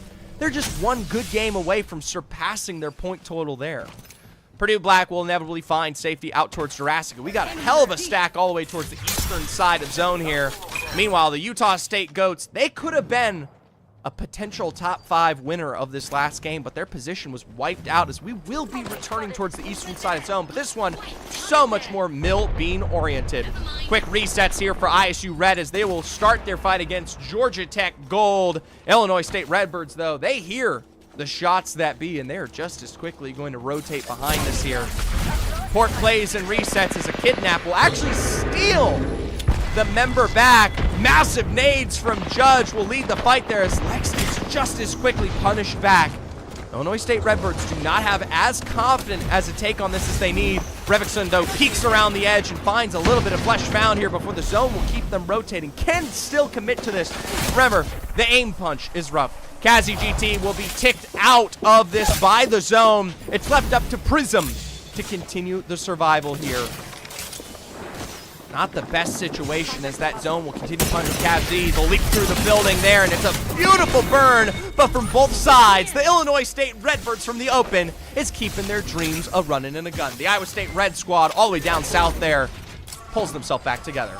Meanwhile, Davenport, Jay-Z Striker, Matiha, and I Am Bullet Bait trying to play in the mills. Remember, this can be God spot rotation, God spot potential, just damn good positioning. Who is the rampart that I touched, says Not Koryu. Not Koryu, you're still playing. Shush. Shush. You're still playing. You're still alive. I don't know who the rampart you touched was. I wasn't paying attention to that. Is this elimination finals effort for non-collegiate context? Top 10 move on to lower round 3. Bottom 10 eliminated till stage 2, which isn't till next year. We're in playoffs, right? You're trying to get to a match point finals where there's money on the line. In the end, top 10 will get eliminated here in this game, or this bracket. Remember, we're in game 3 of 6. After this, we move to E District, I believe. All right. Couple of squads set up as you would expect here in Bean. The Charlotte Niners. We check in with one of our other open rosters. Once again, open, the lowest ranks of the collegiate spectrum. You got premier contenders in open, the Charlotte Niners. There's lows against. All right. Davenport looking for the rotation around the back. Meanwhile, RIT, they've got God Rock. They got God Spot. They are separate, though. Down below, Parsnips looking to pressure this one out. A drop from Jay, who's just as quickly. And they've got the advantage of the Rampart walls to find Jay-Z Striker completely wiped out. Davenport down to just I Am Bullet Bait here, who hopefully does not live up to his name. Hopefully he can find as little bullets as possible in his what could be final moments here. RT Black still get the God spot, and Davenport is running straight towards the UCF Knights. And U Buffalo, they don't even know that. Down below, they might have just sussed this one out. Final member of Davenport drilled away. That Maggie ball exchange. Davenport running for the hills and hit these shots, Instead, it is sloshing Medusa with the G7 from the other half of the roster, who does finish the job and packs away Davenport in 19. ISU Farmers, ISU Red, still outside of zone. The same with Texas White, Purdue Black here. Everyone's got to work their way from Cedo to checkpoint, etc. Roller players holy. Even if you're a roller player, you should be hitting some of those. Purdue Black, they faced a knock from Hawaii. Double dub winners now pressuring out Waukee there. Going to be able to play behind the rampart walls to get some health back into it, but now needs to look towards Cedo. Remember, they got those rotates coming from Jurassic. They don't know this, but UT White could be on their heels. The Texas roster, the Longhorns, could put the bull in where it matters most. Massive damage. Huge Sheila plays, and like I said, because I'm a goddamn prophet, Texas is here. Even still, though, it just wasn't enough. Couple of extensions, and now I look towards Texas in a perilous situation where we saw shots from afar. They could be just as quickly the benefactor of those bullets. The Longhorns, though, won't find anything off of that rotate, and instead, well, need to contest with maybe these later rotates from squads like ISU Red and the Illinois State Redbirds. That's it for Suarez. ISU Red, just a rough start here for them. Constantly having to pull themselves back together. They got to craft towards barometers. The Illinois State Redbirds, for an open roster who is at the very bottom of the leaderboard, they will take as much KP as they can get.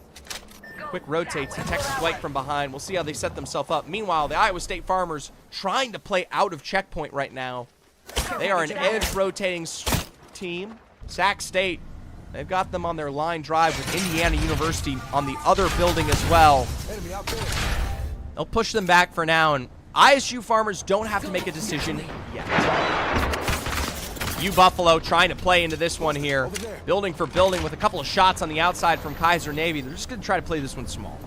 I don't think they have to make big moves. Couple of toesy peeks and punters. Who is banned game one? Valk and now Caustic. So no Valk, now no Caustic. You still have a lot of really strong point defense like Rampart and Newcastle, but Rampart's likely next to go here. MST, they'll find ISU Red on their rotate to barometer. Final moments for them. And great KP to pick up. MST coming from the lowest side of the bracket from contenders. Remember, there are 40 teams in contenders. MST were all the way in 33rd. Thank you, Rhino Live. Hey, shout out to Rhino Live. I believe he's got a tournament this weekend, if I'm correct. Sponsored by ALGS. Check it out while you get a chance. He's a lovely content creator in the streamer space. Welcome to the broadcast.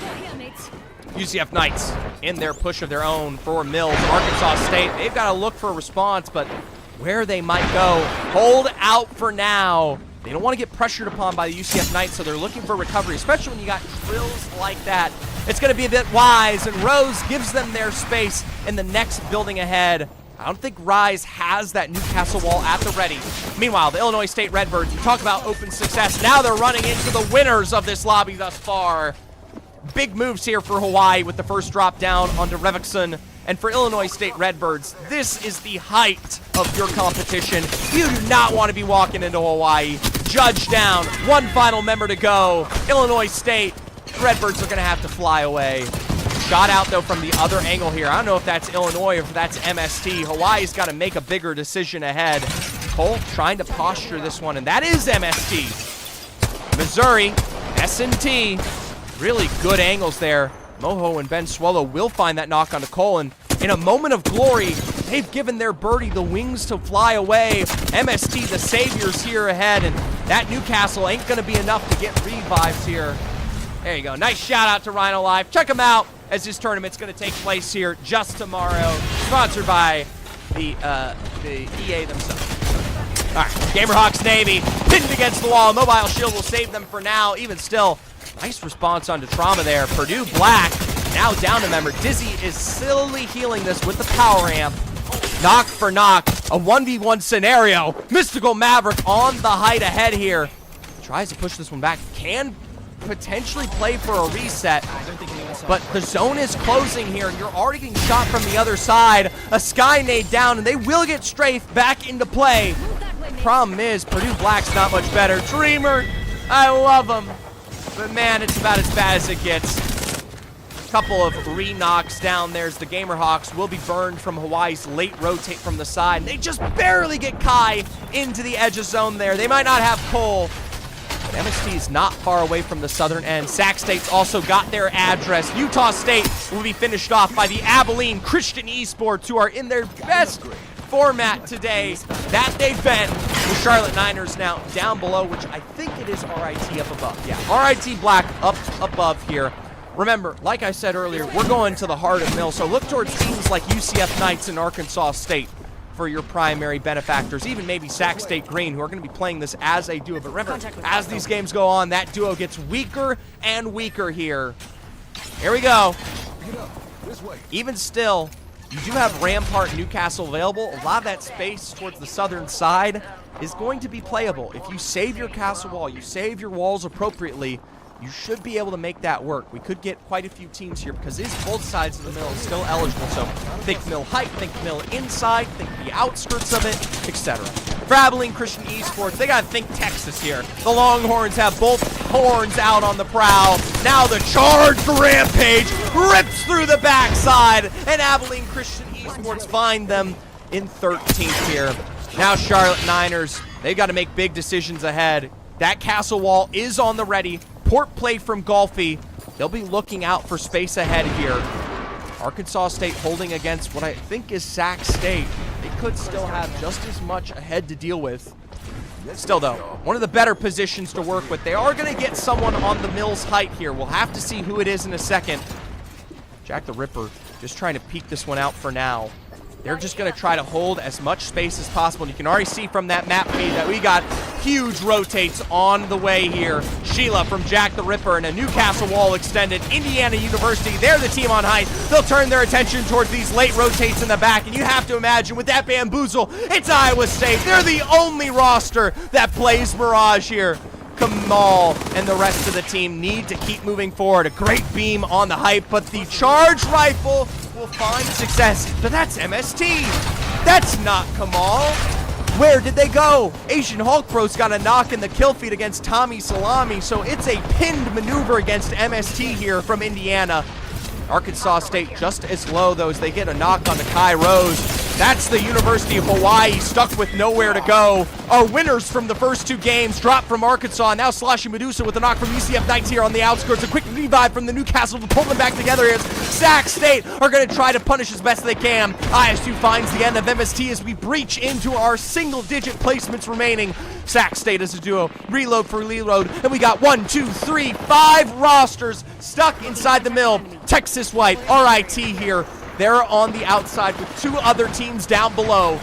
Indiana now trying to take up space up on height. They had a good burn, and they got the flesh found, but in the end, it's not the knock. Mobile shield from Mobile Shield. Sheila's trying to split this one there. A slight peek to one, and RSS will go down. Now in a 2v3 scenario, they can't over-peek this because they got so much down on the low ground. Indiana, though, just trying to keep this one alive as they're going to look for their rotate as well here. A 2v2 for them. A port play back. Charlotte Niners down. Factor out. Swipe the final remaining member up on height here. Sac State now is their duo, and I can imagine the Iowa State Farmers have arrived. They'll lose out an Asian Hulk Pro down below. A trade, a hip fire. Indiana finally pieced apart here. Smoke and a shield swap down is... You don't want Arkansas State to get the full thirst here, but you don't have a choice. Meanwhile, the outside, as chaotic as it gets, Throx trying to keep the dream alive, but you run straight into the Prowler's nest that be. There's minor height, there's minor rocks. The UCF Knights have found themselves a castle for Kingdom Come. And for University of Buffalo, well, Knights make short work of Buffaloes all the time. For the UCF Knights, they've got outside just barely to themselves there. Meanwhile, the ISU Farmers have found the UT roster. Double members down in a 2v2 scenario. That's more KP found. I believe the UCF Knights might be the full three-man roster, but this revive will get them back into play. Charlotte Niners playing as a solo. Arkansas, the same can be said, wants to try to stick these revives behind the box, but tries to go for Newcastle, but instead finds just about nothing. It's beautiful tracking, though. It's Charlotte Niners in open v open roster competition. Doesn't mean moot here. UCF Knights taking wide sweeping angles, but the ISU Farmers wanting as much KP as possible. Arkansas, you've made it far, but you can't make it further in the face of the Farmers. 3 squads remaining. ISU's a full force. UCF Knights going for a revive. They've just been punished. A wrench in their plans. A shot from Group T. ISU Farmers, as much as they don't want to be here, they've got to be at their best. Now a 2v3 situation after a reset. The number 7 squad from Premier. They hate playing this game. They hate this meta. But in the end, they are as good as it gets. A dub on the day for the ISU Farmers. Congratulations. Absolutely phenomenal.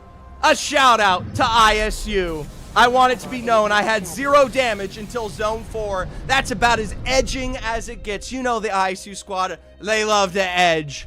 Congratulations. Let's take a look at the scoreboard. And of course, Lewis. Here you go. I know you said exclamation point now. Here you go. I'm going to pin that in chat for today. There you go. Group T said, I literally killed 4 teams alone. Give some credit to Kamal where it's due. Albeit Kamal is a very, very humble gentleman. He will attest that Group T probably did kill those 4 teams alone. Let's get the refresh and check our game 3. I asked y'all before this game, over, under 7.5 KP for the University of Hawaii. They found themselves 5. Sadly, it is going to be the under. So let's get our next prediction. Here we go. Start prediction. Over, under. ISU Farmers have had 5 KP, 5 KP, and 12 there. Let's go 6.5. A little bit halfway for the ISU Farmers. All right, KSU. Here you go. 5 minutes on the board. Get your bets in. 6.5. Can the best do it? Can the best represent? Well, in the end, I think they take the height of our lobby today. The highest score we've seen thus far, 24 points. An insane 9 kills from Group T. And better than that, this is always something extremely fun to watch. With only 1,907 damage dealt, if we take into account that most players are going to be between 150 to 200 health.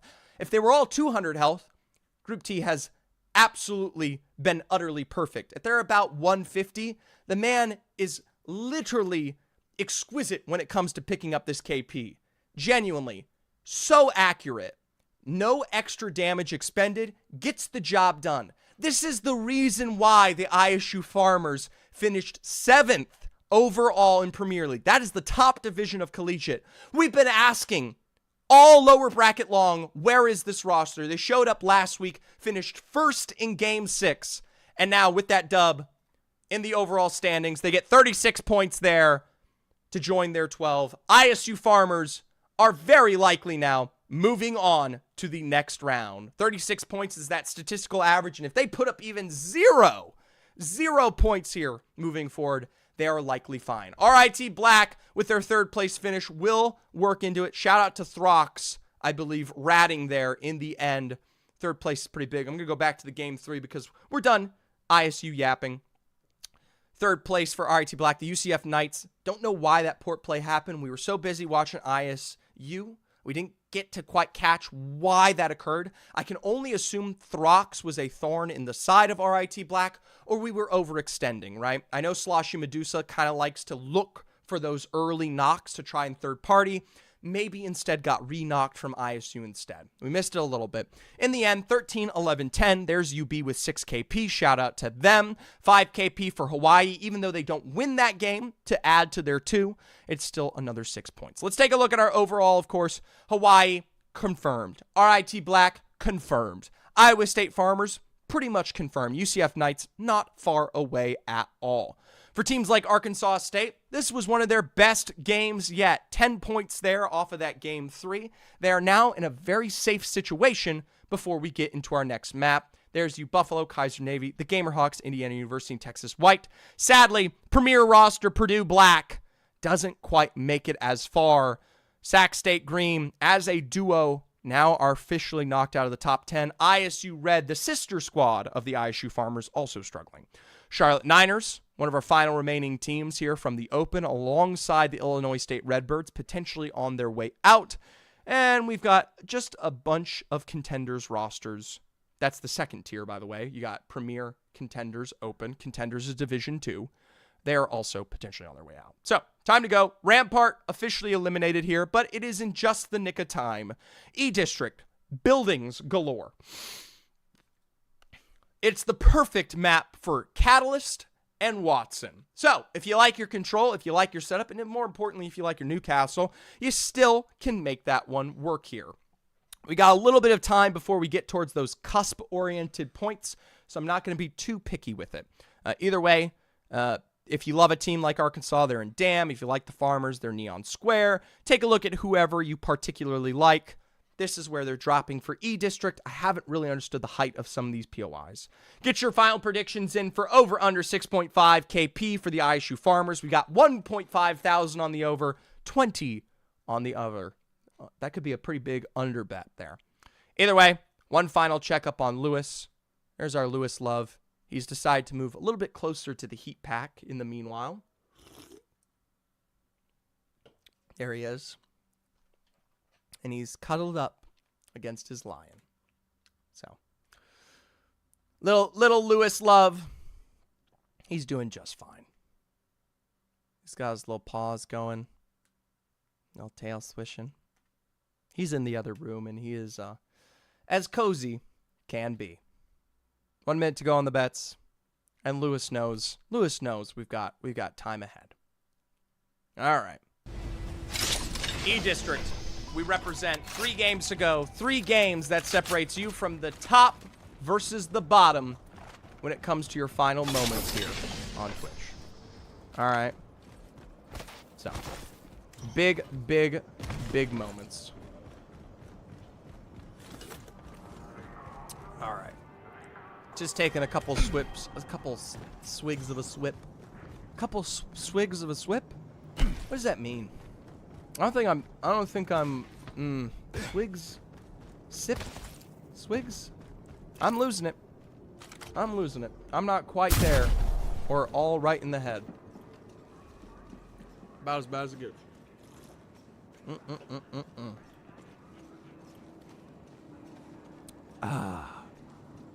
Yummy. By the way, we didn't talk about it, but if you're interested in seeing the upper round and how that is going right now, check it out. You can see the happening below. Meanwhile, the Iowa State Redbirds, as open as it gets, they still haven't escaped the bottom 10. Judge Lex Revickson struggling for now, but still finding knocks onto Mojo. 2v3 scenario. You walk right into the bullets here. Barrel found his Judge response upping kind up on height there. Nice crack and a follow through. Alternator just perfectly reamed out there. Missouri S&T probably already, no, not running away. Instead, point blank here. There's Ben Swallow down. One final member to go, and that is a very early 20th removal here for MS&T. Let me bring up the point standings here because I need to have 2 of these. There we go. MS&T 16th right now. So, tough spot to be in, especially this late into the game. You do not want to be losing out on your exchange there. Meanwhile, the Charlotte Niners, the same could be said. 14th overall with 7 points. Needs a big game. Golfy will find that knock on to ACU's Guardian, and man, oh man, Echo almost sends himself off the edge here. A chase underfoot as a climb up will represent with Unmar as Abilene Christian Esports are down and out. 19th overall and now 19th removed here from our game. Georgia Tech Gold surviving in the Galleria. They've lost out in Kazi. Remember, that's your Newcastle. That's your revive support, but University of Buffalo, no better to say the least. 2v2 scenario, but a revive that has come through now in the face of Newcastle. Not a situation you want to be in.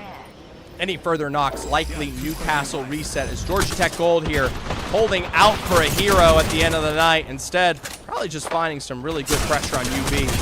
Even still, Kazi leaps forward there. Prism is low. Behind the Moby will find knock for knock. And Prism shot from the other side. Has to turn this around. And with the minor advantage they have, they almost lose out on that one. You Buffalo here eliminated. Remember, another roster, actually not struggling, but 6th place with 21. That early exit could come back to bite them. Indiana University could now potentially punish Georgia Tech Gold. They were 18th before this game with 4 KP. There's the scan. And Indiana now know they have a roster next to them, but just going to play height on the choke. They don't know how bad it was, and instead, they don't even do that. They're calling for the rotate. And my observer has very clearly seen the absolute catalyst of conflict here out towards the west. Hawaii, Port playing for the Evo and shot out from their building there. I talked about the Watsons coming into the gameplay. This is going to be building for building held for a lot of these squads here when we talk about these late game positions. Fence line with the pylons down right behind your Newcastle wall.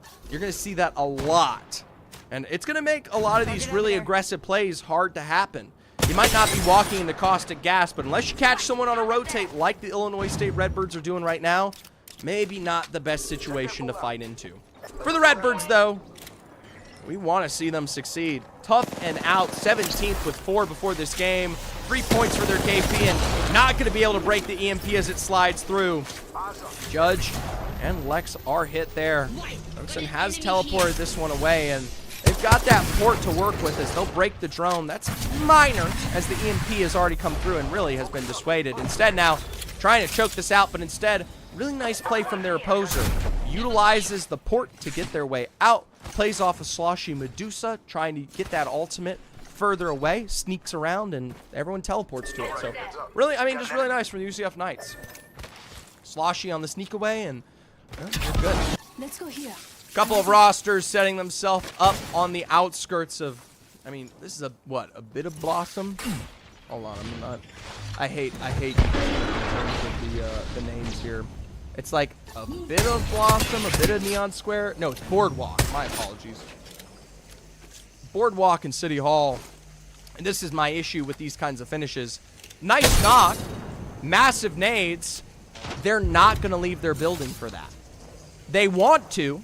They desire the option, but because this is such an endgame position, and mind you, also because there's so many teams already here, you can't really commit for it. E-District has a lot of these spots, especially towards that city and boardwalk, where you don't get the best of commits. Now, there are teams that we've seen Collegiate, like Fisher, like Bellevue, who will take that advantage. And so as we get towards playoffs here, December 6th and 7th, if you make a mistake on E-District, they will come. The Utah State Goats, they're pressured back there from ISU Red. A quick heal, and they just don't. The USU Goats are not safe right now. 15th place with 7 points. They got a long way to go, right? They do not want to take an early fight that they are already sniffing out to be ineligible for success. A lot of teams just going to take their time, ride this one out. Even Kai not healing this, I can imagine, could be farming Evo here. I mean, you pin it, put it on the Newcastle. They know just as well as anybody else that no one's going to be pushing this, right? So it's not really risky, right? So has anyone made a Zephyr Cat joke yet, says Tobrick? They made me meow like one. They redeemed the 10,000 point redemption to have me meow. So, you know. All right, Texas White. That's flesh and good damage down, but like I said, you got those Watson walls clear as day on the other side, and the best thing you can do is just burn resources. That is the height of play here for so many of these teams, all right? All you can do is burn resources. Even there, though, Texas White and Arkansas could have fight that. Oh, yeah, I clipped it and saved it to my hard drive. Tough. Maggie is here for a ran. Yeah. Right. And they're, I mean, look at that. Byra gets a knock on the pole. They're farming. They're farming Evo on Hawaii right now. Couple late rotators. Georgia Tech Gold in from Edge. I could say in for a penny, in for a pound, but that really doesn't mean anything right now. There's so much space available in City Hall that, by the way, literally makes no sense. All right, so Iowa State Redbirds, Illinois State, and there's the Iowa State Farmers. They're not afraid to fight. Zephyr, when are you playing professional Apex? The minute EMEA? Here, my friends from EMEA, invite me. I'll play a split of professional Apex. Why not? You know? It won't be good. It'll be bad. I literally can't aim anymore. I've just only casted. So, but I'll at least be able to say I played in Pro League. You'd have to travel here for it, though? Right. Right. That is tough. Do I have to travel if I'm a coach? Can I be a coach?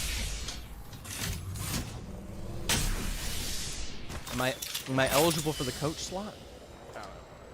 I'm actually, I'll say this, not a bad coach. There's definitely a couple of teams in EMEA who could maybe learn or two from things. Clips in chat. Coaches can be cross-region, just not players. Zephyr, you can coach for cast. There you go. There you go, guys. Official Pro League level coach, Zephyr cast.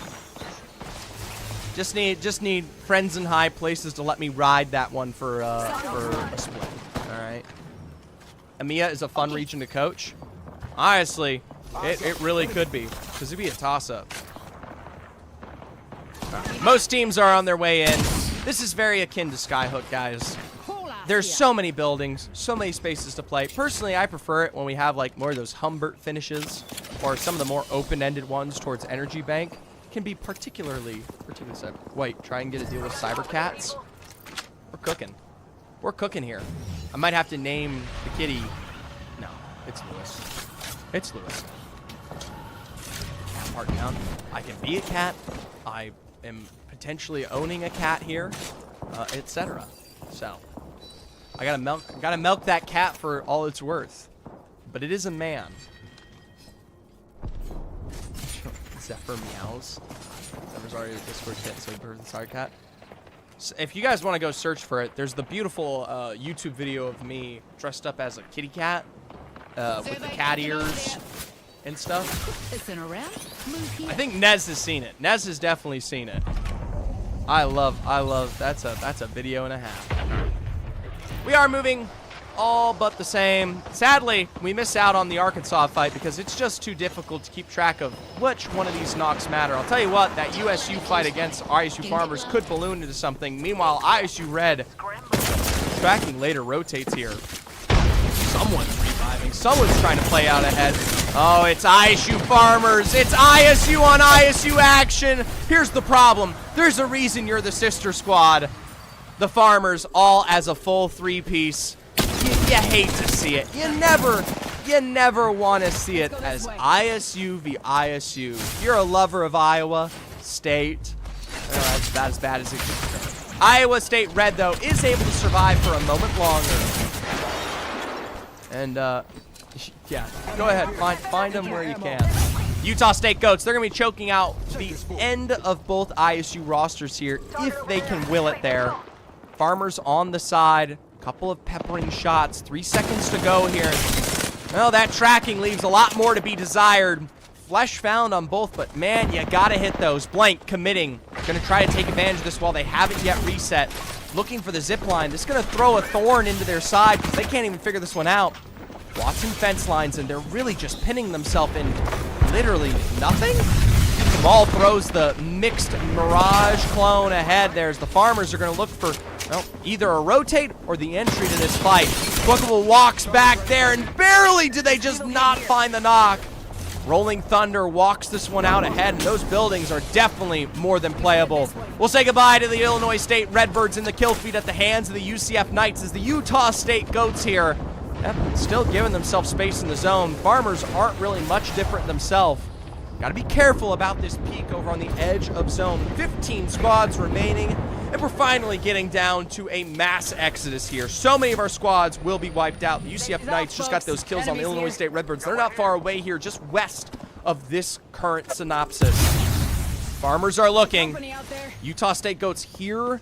A little bit of the nade. I mean, ISU, they just... You either fight this or you look for an external rotate. They turn their attention towards the choke. Here they've got USU targeting them in the back there, and all you can really do is commit where it counts. Shots for Kamal, a knock on to not Koryu, and this might be a mixture of ISU Red. Shot in the back from USU, and you know that third party's gonna come through. Kayak quickly eliminated, and someone's gotta die here. A teleport down below, and a Stinger Bolt dropped off here. All Asian Hawk, bro, sustaining this revive. You have to wonder, did USU play for the rotate? The answer is oh so yes they did. Blank, a knock. One for both Iowa State rosters. A stick from Suarez there down below, and a couple of full thirsts. Nade for nade to pull them back, and Utah have built themselves space and a half. It's just Group T left alive here. Here we go. Sac State Green will be finished off. Name rhyme found. Meanwhile, down below, ISU Red holding out. ISU Farmers are rotating all the way to the Crafter, and Utah State, they give this one up. I mean, I guess it's KP to work with, but they let that reset come through in its entirety here for the entire ISU Red squad, because in the end, it's not a clear fight, and they don't have a walk-in as well as ISU Red does either. Now dropped from Mystical Maverick, it's the Gamerhawks Navy.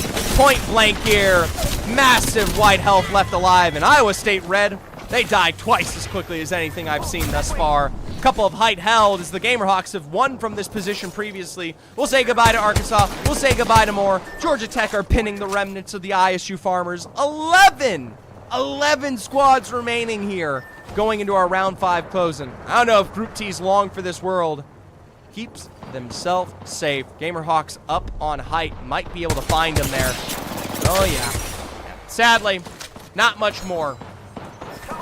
Couple of squads remaining, and we still got so many buildings in play. Utah State Goats, 1, 2, 3. A little bit slow for me. Purdue's Trauma now down with 2 members left to capitalize on. Inside of the building, fence line sustained here. They're going to close that behind themselves. It's now choked out against the edge of the pylon. They'll slam it with the castle wall. They'll slam it just as quickly. A port to the outskirts to try and keep this one running, but instead the Utah State Goats are just as quick. They got that port play option to give them the safety here to recover. Out to the low ground, down to the river. RIT Black try to take advantage of this one just as quickly here. Here we go. Able to keep themselves alive for now. 8 squads remaining, and realistically, most of them have a building to work with. Hawaii, not one of those to boot. This one, I believe, is stacked up, and now peeks from the outside there. Hawaii have to contest against the windows. Cole almost goes down here, but remember, the fences and the castle ultimate will keep them alive for now. Couple of nades as Kai's going to look for relocation. Get them out of Dodge. Charlotte Niners are up on height here, and they're starting to peek this one out. It's a beautiful burn, and Cole goes down nonetheless.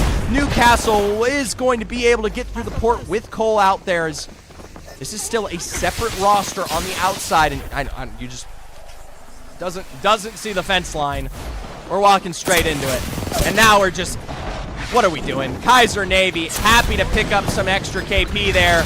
Vira, though, is moving on ahead here. They are low from this exchange and peeks from the other side. The USU Goats will trade for trade. This is bad. There could be a third party at any given moment, and you've lost out in Goth. You've lost out in Newcastle. Gamerhawks Navy, they swoop into the prey here and find the full wipes that feed. There's still one left alive, but you've cleared out your backside while you have the chance. Meanwhile, Davenport facing Knox as the rest of these lobbies are forced to play on fractions of space.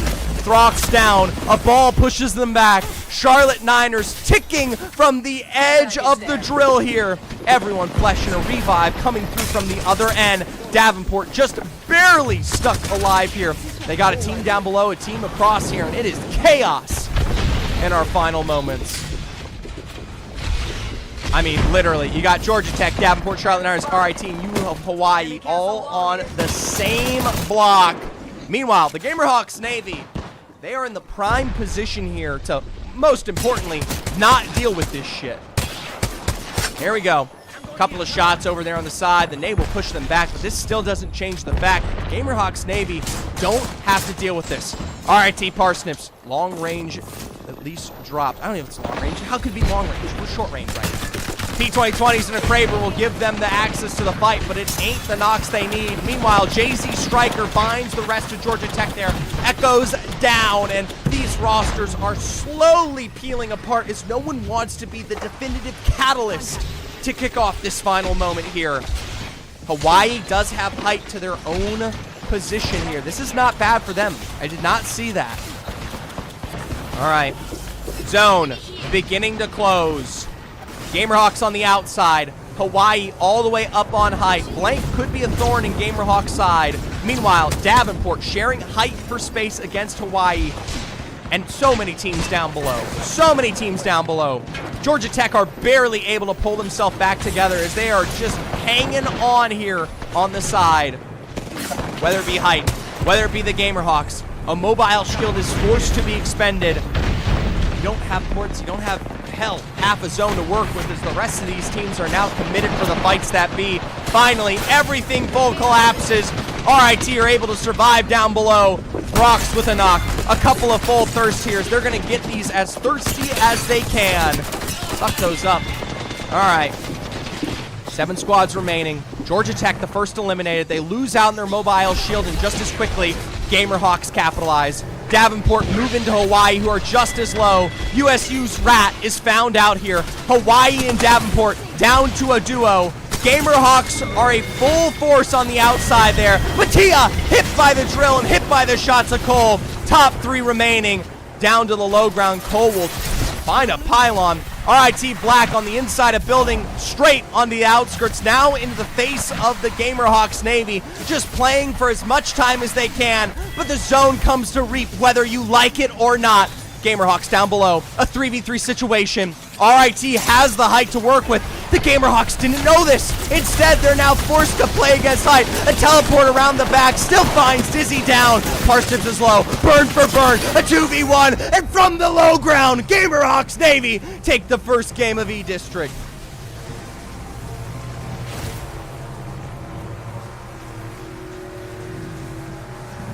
Woo! We have our Apex champion. My lord! Chaos. Chaos on E-District. My lord. Comes down to the very last moment there. And to be honest, I didn't think Gamerhawks were going to win it. A beautiful play from Reverse Dizzy to utilize the port of the altar to throw them off their tracks, right? Because then you get the split focus.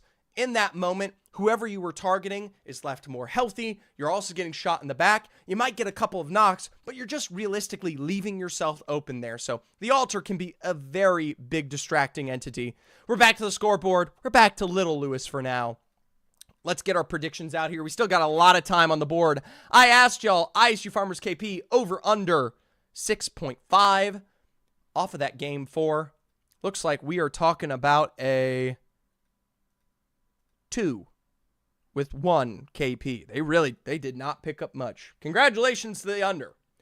Let's get our next prediction here. We have the Gamerhawks Navy with 13. I think they take the height here. Yeah, they set the record for this lobby. 25 points there. Their previous games set them at 3, 4, and 6. Let's do a 5.5. All right, here we go. Over under 5.5 KP for the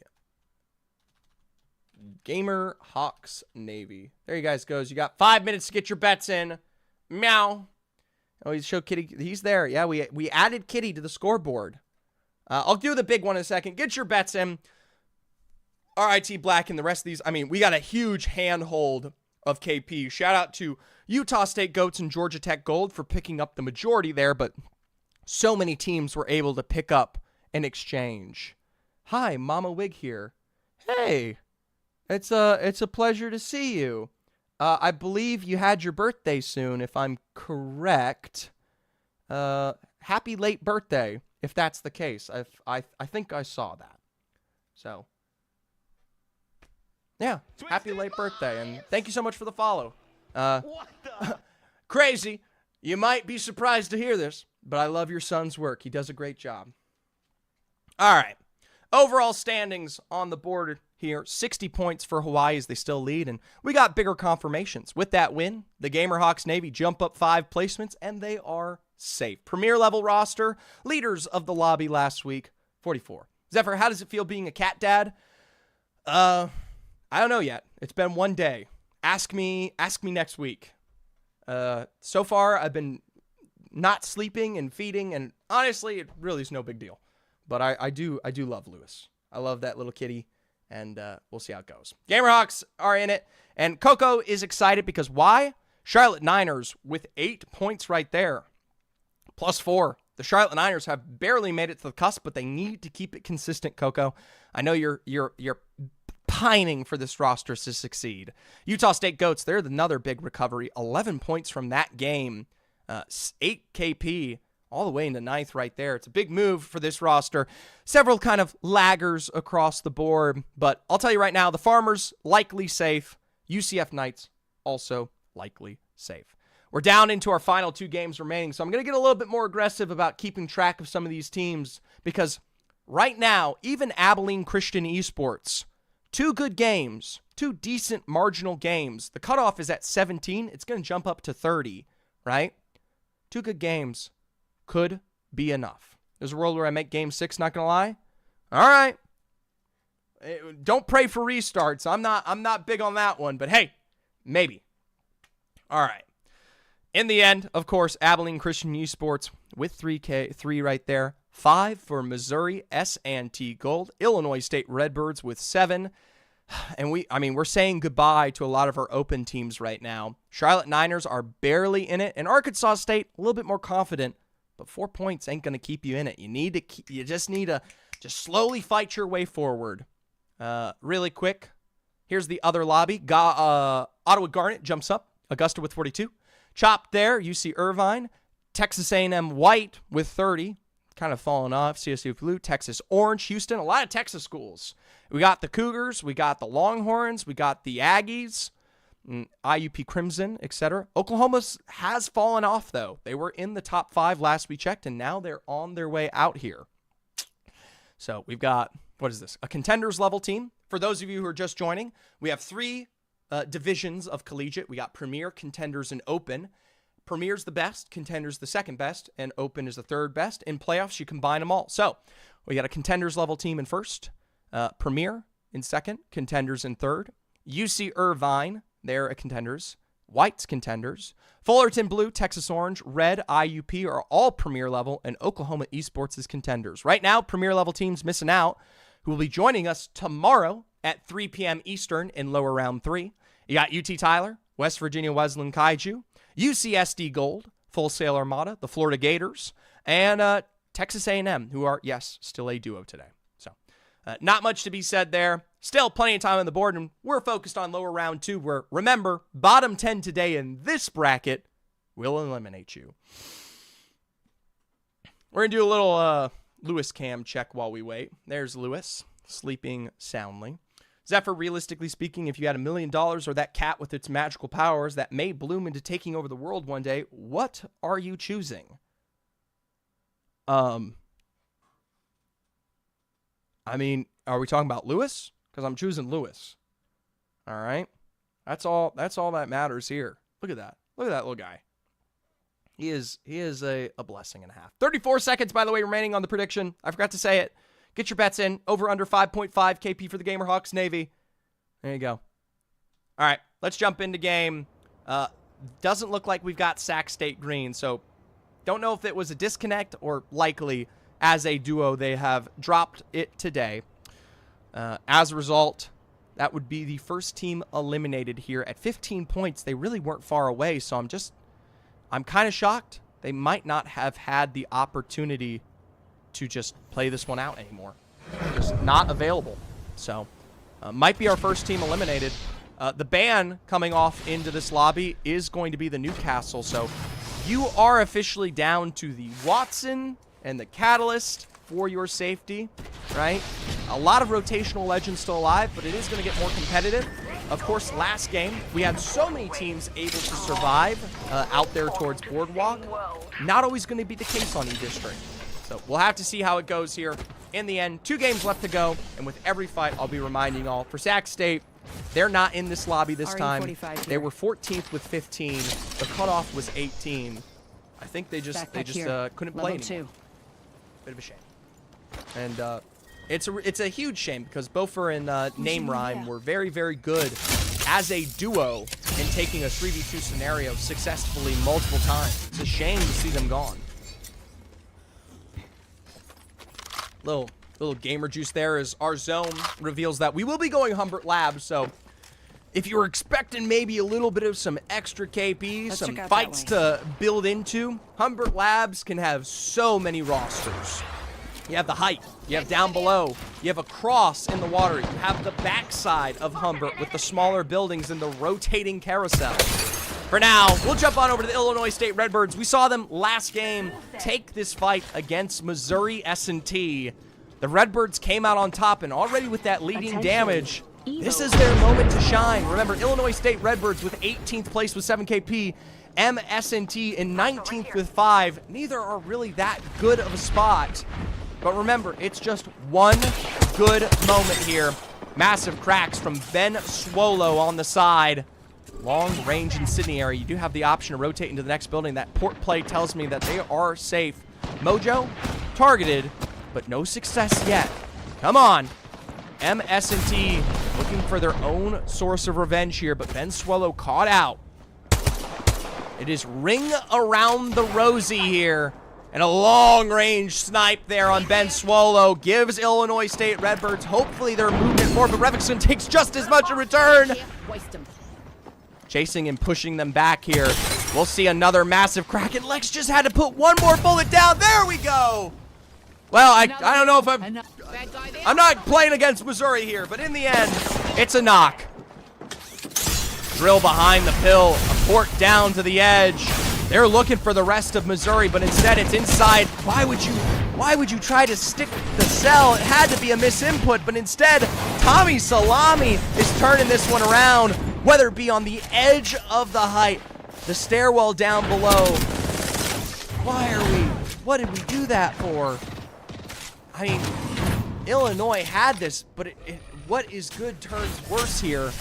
They've lost out on Lex completely. It is an official 2v3, and if I were Illinois State Redbirds, 18th place, top 10 or bottom 10 eliminated, I would leave.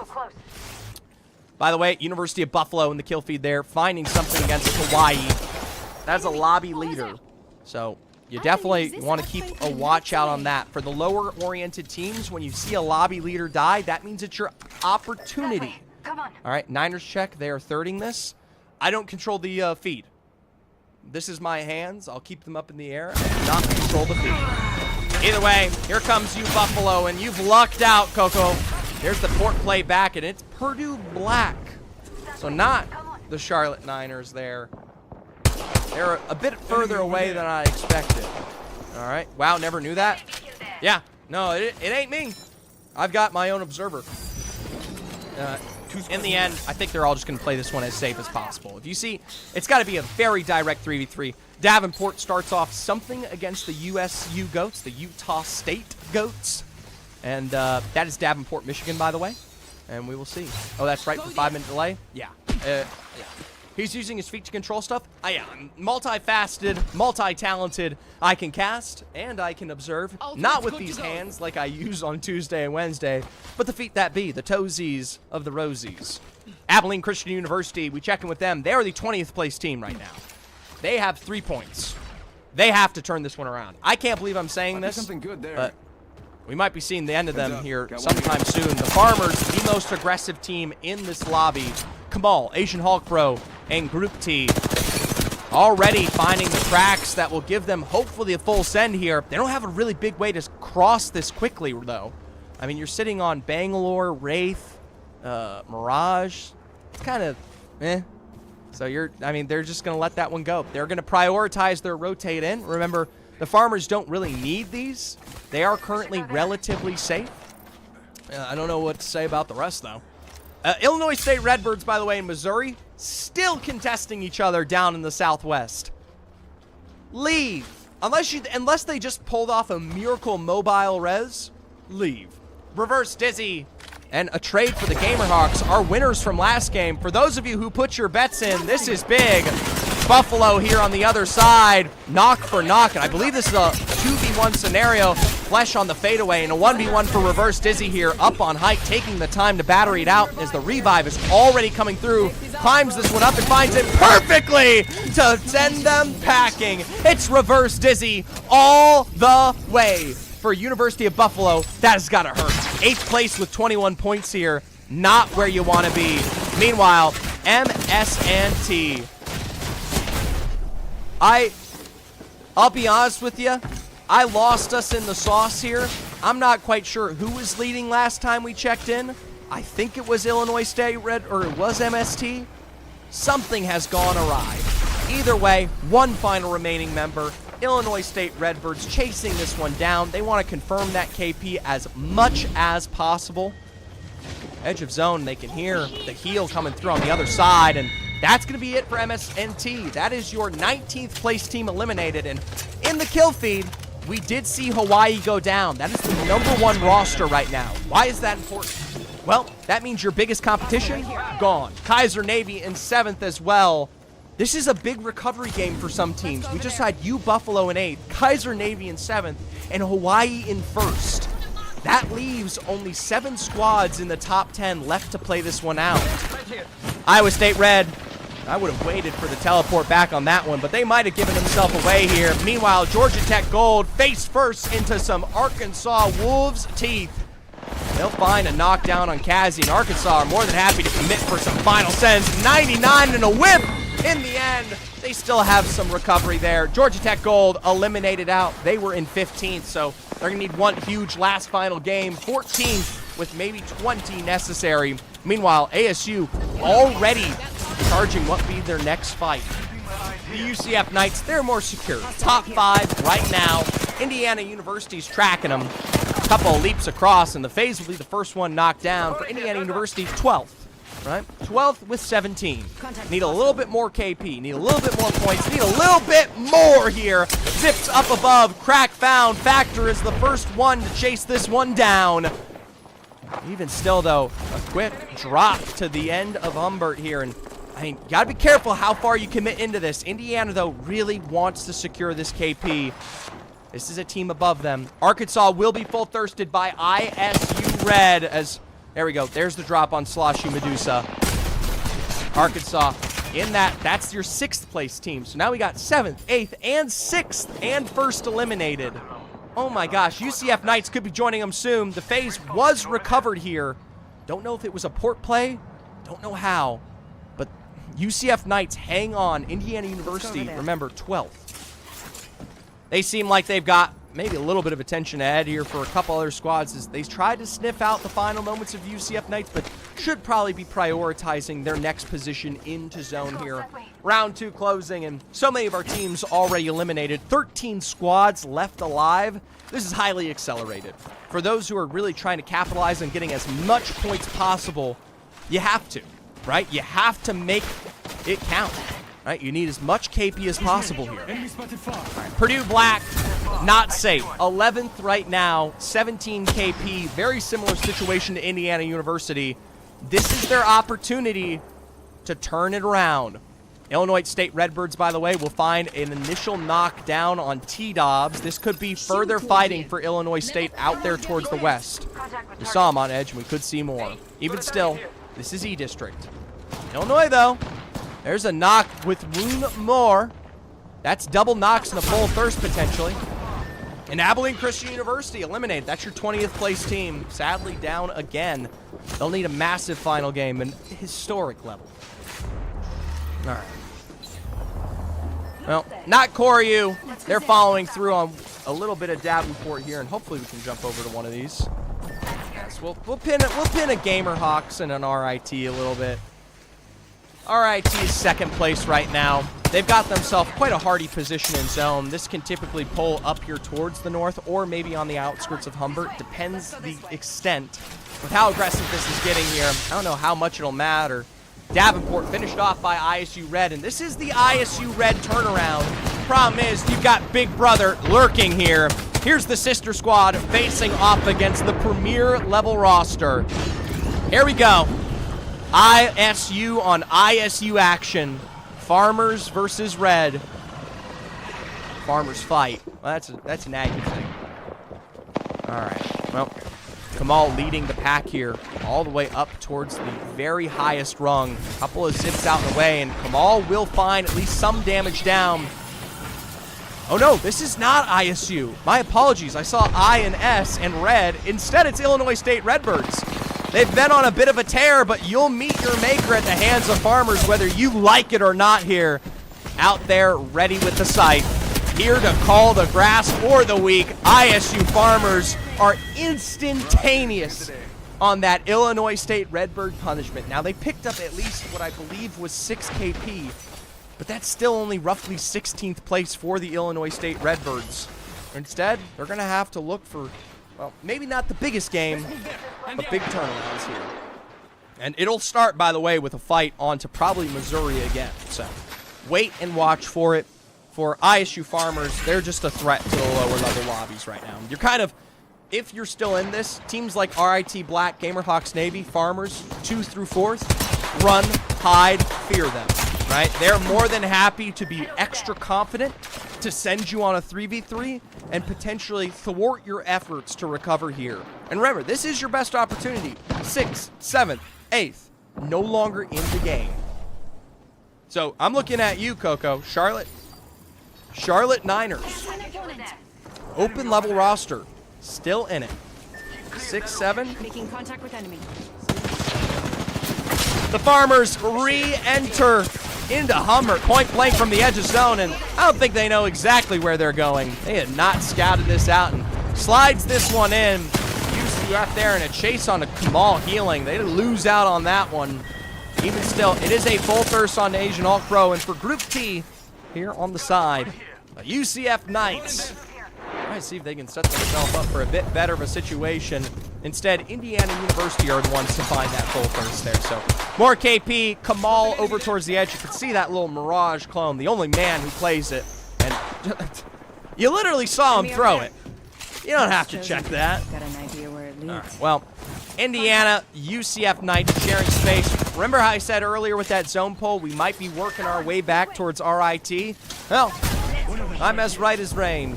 We're going to be pulling all the way towards the north side. So if you are in Indiana, if you are a UCF Knight, you've got to give yourself some clarity. Meanwhile, Utah v. Iowa State Red.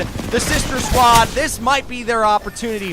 2v2 trade, and the Utah State goats are so low, doesn't even take the time to heal. Instead, the ISU roster are more than happy to clean up the little health that you have.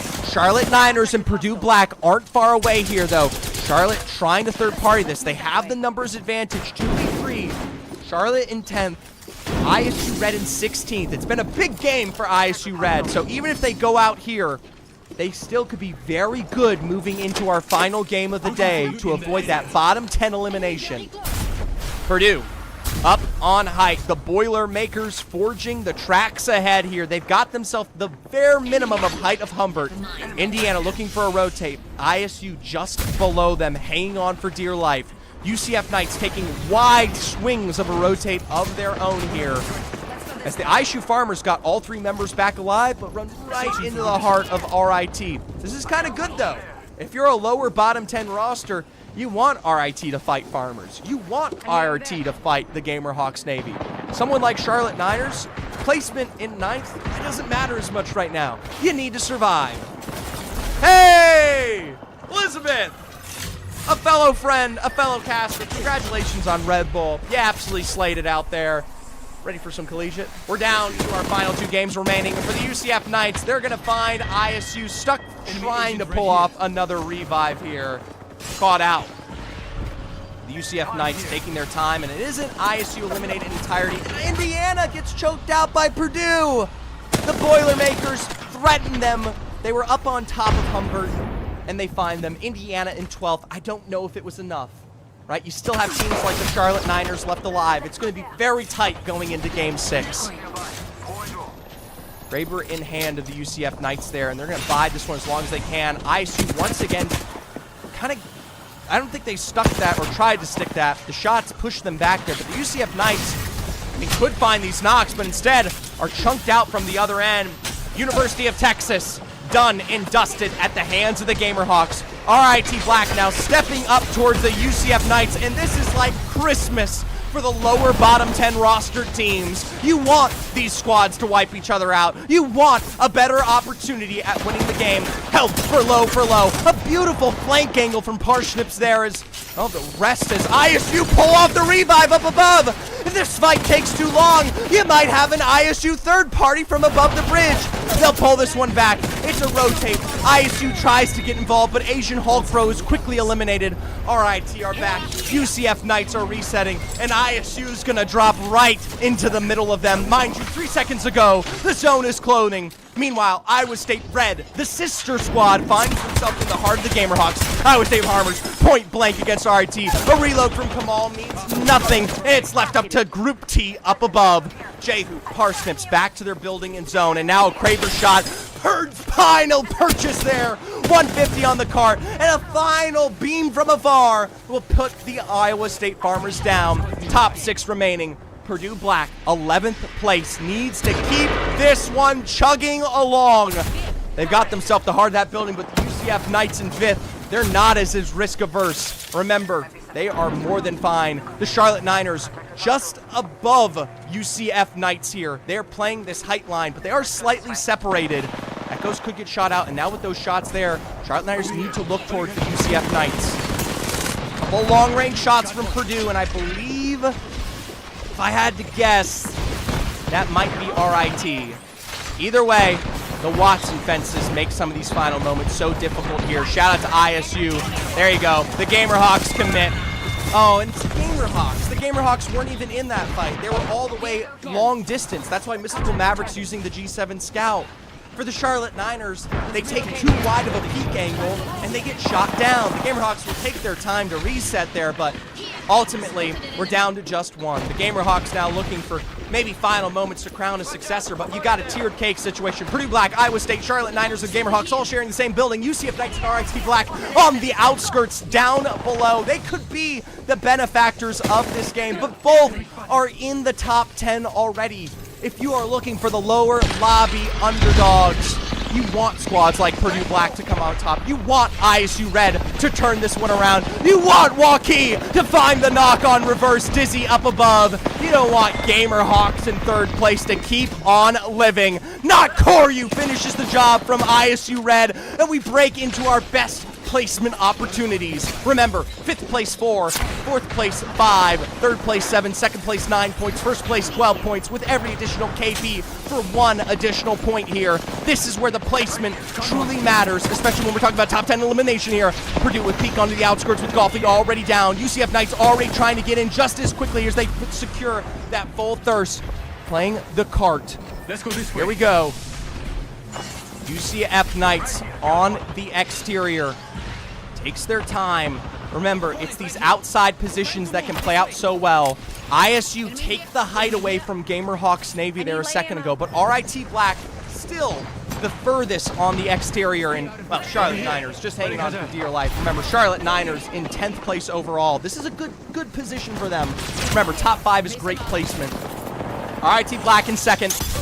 They've got their eyes peeled on ISU Red, and it is a great drill from Jehu. Charlotte Niners is found as a solo. The UCF Knights have lost out on one. They're choked out from the edge. A Maggie Ball will find nothing here, as they will still find the knockdown on Purdue. It's beams for beams for beams for beams. ISU coming from height, as Purdue Black will slowly rotate further into RIT. Purdue Black choked from the end, and the train will run its course. Not Koryu eliminated. One final member of ISU, and RIT are just biding their time, dealing with that final remaining member. They're all full force, and the nades mean nothing in the heart of a pylon.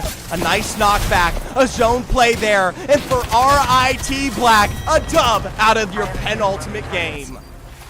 You're in a hot zone. Congratulations to RIT Black. They were already secured in 2nd place with 51 points. But that right there, it just puts you on top. Rochester, you lead the competition. Here we go. For those of you who are just joining us at the height or the climax of our playoffs, we've got one more game to go. Bottom 10 teams will be eliminated. Right now, that starts with the Charlotte Niners. They lose out on the tiebreak against University of Buffalo. As good as that game was, all the way to top 5, they only get 1 KP, so it wasn't excellent. Teams like the Utah State Goats, they drop into the bottom 10. Buffalo, Kaiser Navy, Arkansas, we talked about early exits. That is usurped by rosters like Purdue Black and Iowa State Red. A second place finish with 16. A third place finish with 23. My apologies. Let's take a look at that game because Iowa State Red with third place, 23. Remember, that's not even the height of placement. They get so much KP there. A shout out to Not Koryu. Kind of sold not watching ISU Red. Remember, I don't control the feed. Either way, Iowa State Red there, 10 KP, 23 points on the board. IIT with their win, 19, 16 for Purdue Black, Gamerhawks Navy 10, and we see diminishing returns for a lot of these teams down along the board. 6 KP for the Illinois State Redbirds. It's pretty good, but it can be difficult. I asked y'all predictions before this game. Over, under, Gamerhawks Navy, 5.5 KP. They got 7. Congratulations to the over. I always like hitting an over, especially going into a next game. Final prediction of the day. Iowa State Red, they've had 16. They've had a 0. They've had a 1. They've had a 3. And they've had a 4. Let's not make this too hard. Let's go over under 5.5 KP for ISU Red. They're not our winners, but they were our lobby leaders, and we're just barely getting into it. So you guys got 5 minutes there. Whew! Our overall. This is what matters most right now. Final game of E-District. You need to surpass what is currently 23, but will very much most likely be roughly 29 to 30. For teams like Charlotte Niners and Indiana University, that's not too hard. 6 points. 9. 9 for US State Gold. That was Utah State Goats. I apologize. University of Texas there. And we start seeing bigger point totals you need to surpass. Massive numbers up to, what I say, 29 or 30. You got to get like 15-point games for Georgia Tech Gold. Sac State, I don't even know if they're joining us anymore. Even squads like the Illinois State Redbirds, that 7 points is pretty, but you've got to take flight here in your final moments. Remember, elimination, what does that mean? We're in stage 1 of Octane Collegiate. Next year, 2026, that is the next time we would see your roster if you don't make it through. For teams, that could be a massive wait. Remember, we've got our finals on December 6th and 7th, but we don't really start up again until all the way January 24th. And remember, the only prize pool you'll find is at the very end here on December 7th. So, bottom 10 eliminated. Final predictions on the board here. We're about to get into it. Over under 5.5 KP for ISU Red, who, by the way, from that game, are now secured. They join their sister school roster, the Farmers, the leaders from Premier League, the contenders roster from Red, in the top 6. Remind you, by the way, 3 tiers of Collegiate, Premier, Contenders, Open. You'll hear me reference it into this next game as we say goodbye to our Contenders teams and goodbye to our Open teams. First tier, Premier League, the best. Second tier, Contenders, slightly less. Third tier, Open. All right, so teams like Premier are expected to make it. RIT Black, Hawaii, Gamerhawks, Farmers, they're all Premier level. UCF Knights, though, that's a Contenders level team that has snuck in. The same can be said for teams like Kaiser Navy and Buffalo right now. Arkansas State is an Open level team. They're at the very bottom. There are only 3 Open level teams left remaining out of 50 that started this season. Arkansas State, and then down here you have Abilene Christian Esports and Illinois State Redbirds. They need big games. We're going to take one final look at the Lewis cam. Oh, just as he is starting to wake up a little bit. You know why? It's because he's a little hungry. He's going to nap for just one more little game. And then Daddy's got to go warm up a bottle of formula. And I'll feed him here. But, what a cute little boy. Shout out to Lewis. Lewis knows y'all's fate, by the way. He's the sire. He's a seer. He knows exactly what lies ahead here. I'll be keeping track of it as we get into Game 6.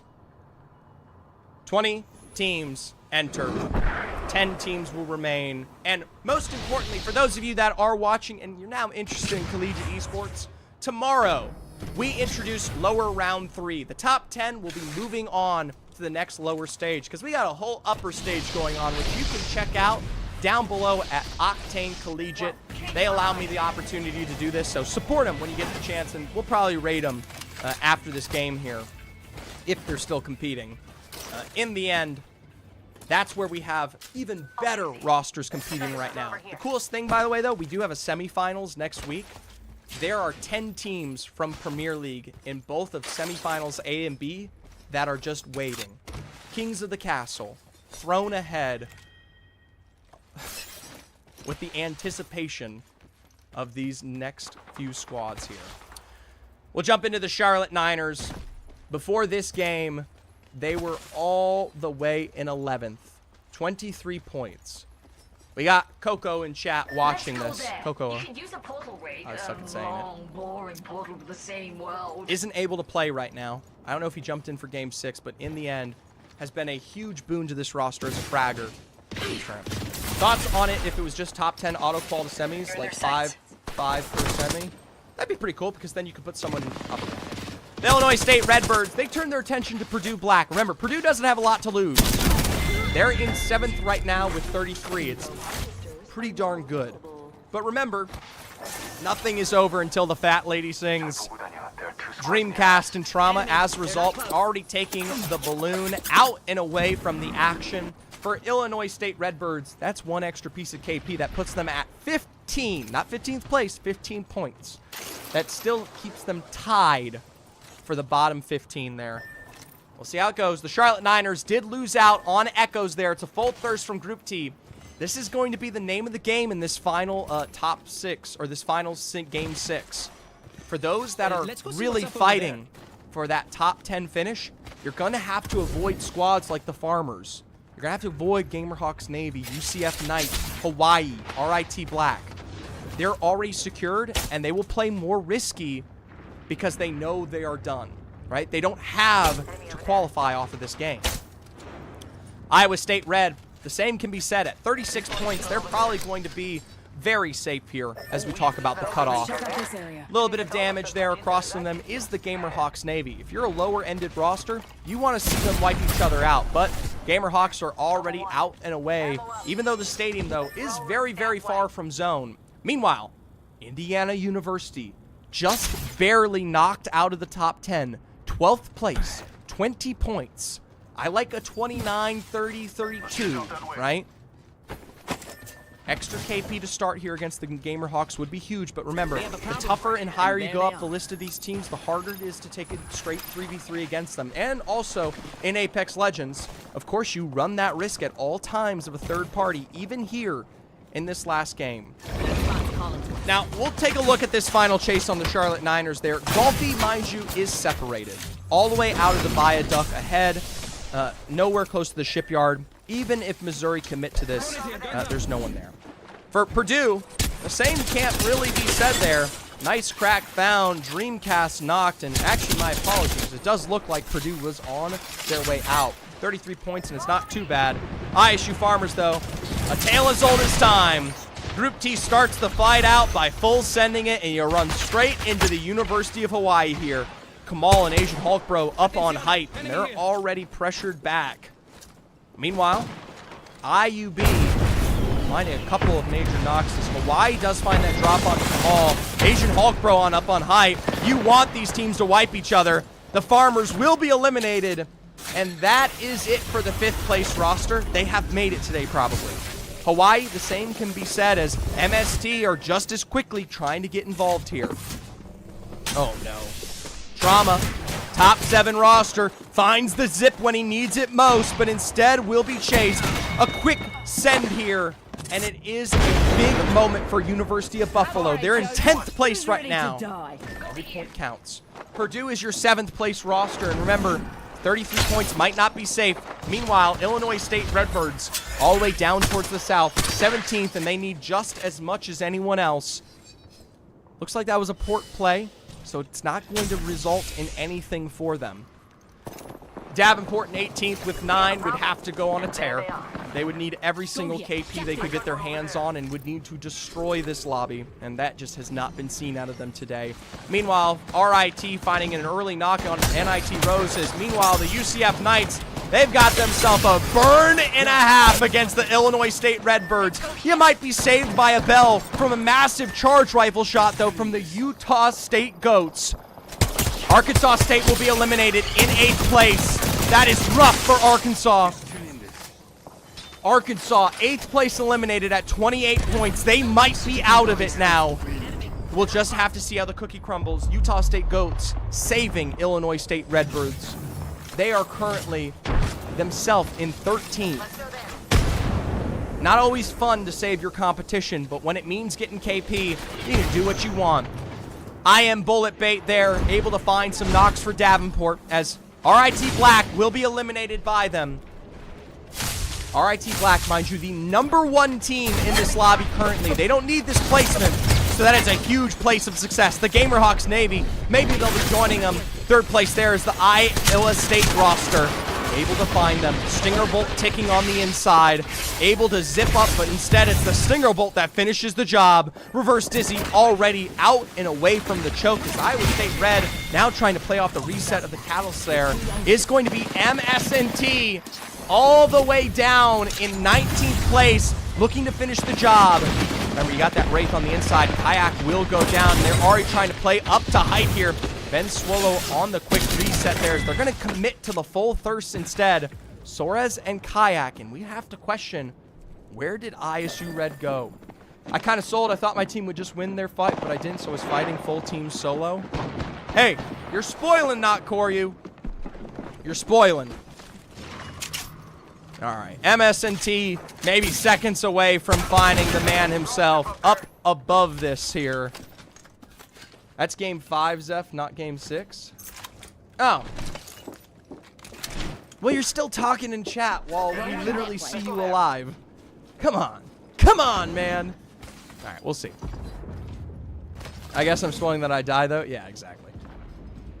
Shh. Suspension of disbelief. Well, I'll tell you what. ISU Red and Gamerhawks Navy. 6th place and 3rd place down to one final remaining member, not Koryu. One of those that we've been discussing. Sticking for the Phoenix kit. And by the way, yes, currently in chat talking, MS and T are able to hear this one out. And with one final beam, we'll say goodbye to Iowa State Red. They are likely safe and secure in our top 10. For MS and T, they join many of our lower 10 rosters, hunting for every piece of KP they can get their hands on. The Charlotte Niners not far away, but once again, so disgustingly split after their reset. MS&T can potentially find them caught out here. Charlotte Niners with 23 points. They're going to be shot down. That's Golfy for one. But the rest of the team is already on their way out. One in draft point, one heading towards the north there. So likely to still continue to compete. The Utah State Goats, 13th place overall. Had a couple of pieces of KP here. U Buffalo, though, Charlotte Niners and Kaiser Navy are still in this game here. Long range Havoc shots, and I'd say change to the charge rifle that you can hear popping off just behind your shoulder. Blank pushing forward ahead here as the port from the other side is too risky to follow through upon. Instead, walks this one out and might have lost this one now. It gets a little too confusing here, and that's reverse Dizzy. Instead, though, might have been shot up from the other side. The Gamerhawks Navy out. Another top-oriented team done here. 3rd place. I believe that's 1st and 3rd. Gone from the game. Maybe the same for Hawaii. I don't know. Starting to lose it here. Illinois State Redbirds all the way down in 17th place. Like I said, you got to find your way to the dub. Got to find your way to the dub. Davenport, one of their bigger teams, eliminated in the bottom 10. 18th place before this game, and even with that KP against RIT, I believe we see the end of our Davenport, Michigan roster. I love I Am Bullet Bait. I love Matiha. I love Jay-Z Striker. But that's it. A contenders level roster eliminated. Abilene Christian University, by the way, one of our open squads in 20th with top 4. Here's a problem of sticking in the building there. Sometimes edge into a dub is a little bit more successful. Looks like we got a little bit of UB versus Kaiser here somewhere along the way. We should bolt that way. Hawaii is still in the game. Rip Jay-Z Striker. Rip Jay-Z. Well, Charlotte Niners coming in oh so late here, straight into the heart of MS&T. There might be one member to keep this one alive as they'll dive, duck, and dodge through the edge of the Catalyst Wall. And that's not the final remaining member there, but Missouri going to hang on tight. Here's a problem with Missouri, though, I will say. In 19th right now, really taking their time on the edge of zone to commit to so much of this KP, so many of these final remaining members. At some point, you gotta commit to the dub. The Charlotte Niners were able to get Golfy back into play here, as it looks like you will see them, Echoes I believe, all the way running out there towards the west. And we'll check in with them later. They're going to put themselves pinned in the middle of zone as we will reintroduce a boardwalk finish. Remember, last time it was a Gamerhawks Navy win. I thought it was going to be from height, but instead it was from the low ground. I still have high pedigree for what will be high ground finishes here. Utah State Goats, they are oh so far away and gate kept by University of Hawaii. And honestly, if you want to make it into the top 10, you've got to succeed against the best of the best. Albeit, we have the dramatic irony of knowing that Hawaii is gone. They've taken a sail and they've swam away, and they are on their in to the zone. And so for, well, the likes of Utah, who are currently sitting in 13th, you got some time. UCF Knights finds Knox on to Echoes there, and I think that might be one final remaining member of Charlotte. Yeah, one final remaining member of Charlotte in your kill feed. Hawaii's going to third party the backside of UCF Knights as Illinois State Redbirds sharing a very close building to Abilene Christian Esports, both of them in the bottom 5 overall. We're going to look at this wrap.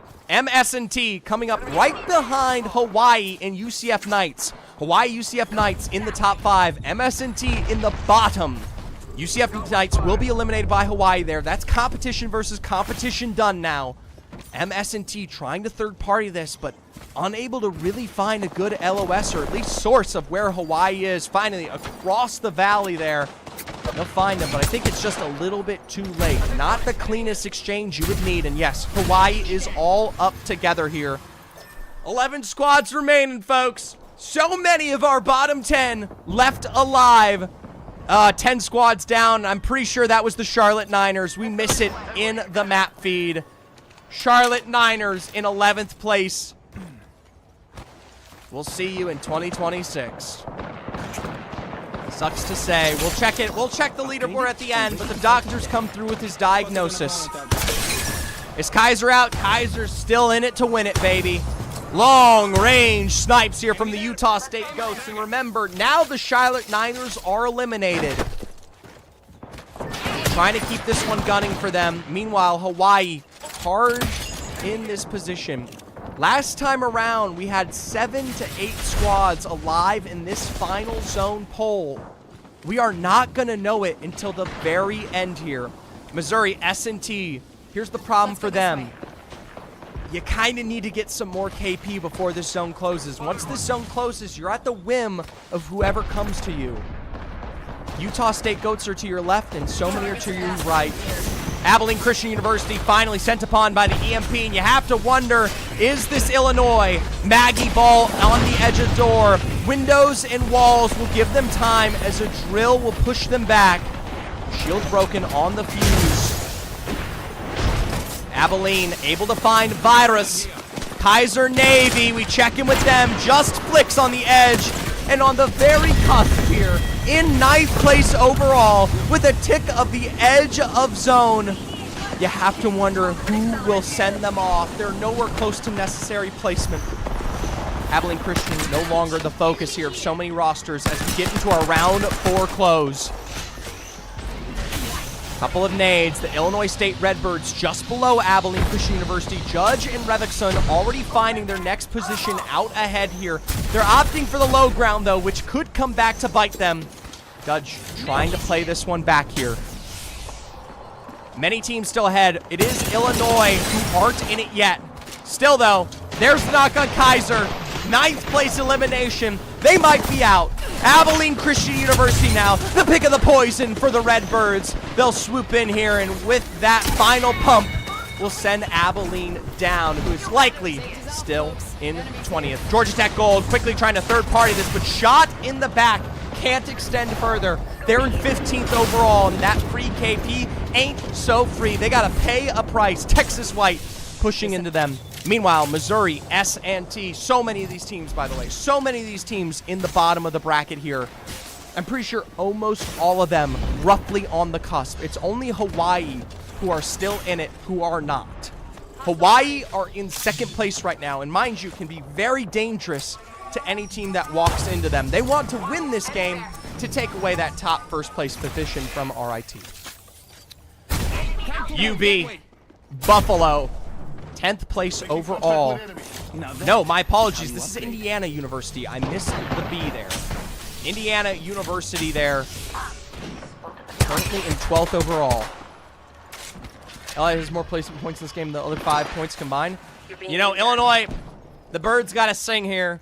Sing its song, find its wipes.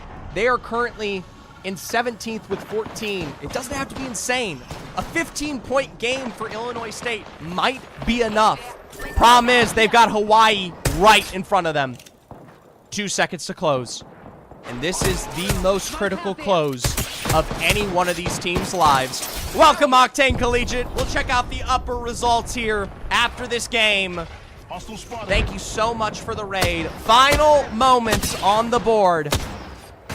If you're just joining us, we've got so many on the cusp teams left alive. So much of the top end of the bracket has died. Daryl Calzin, thank you for following.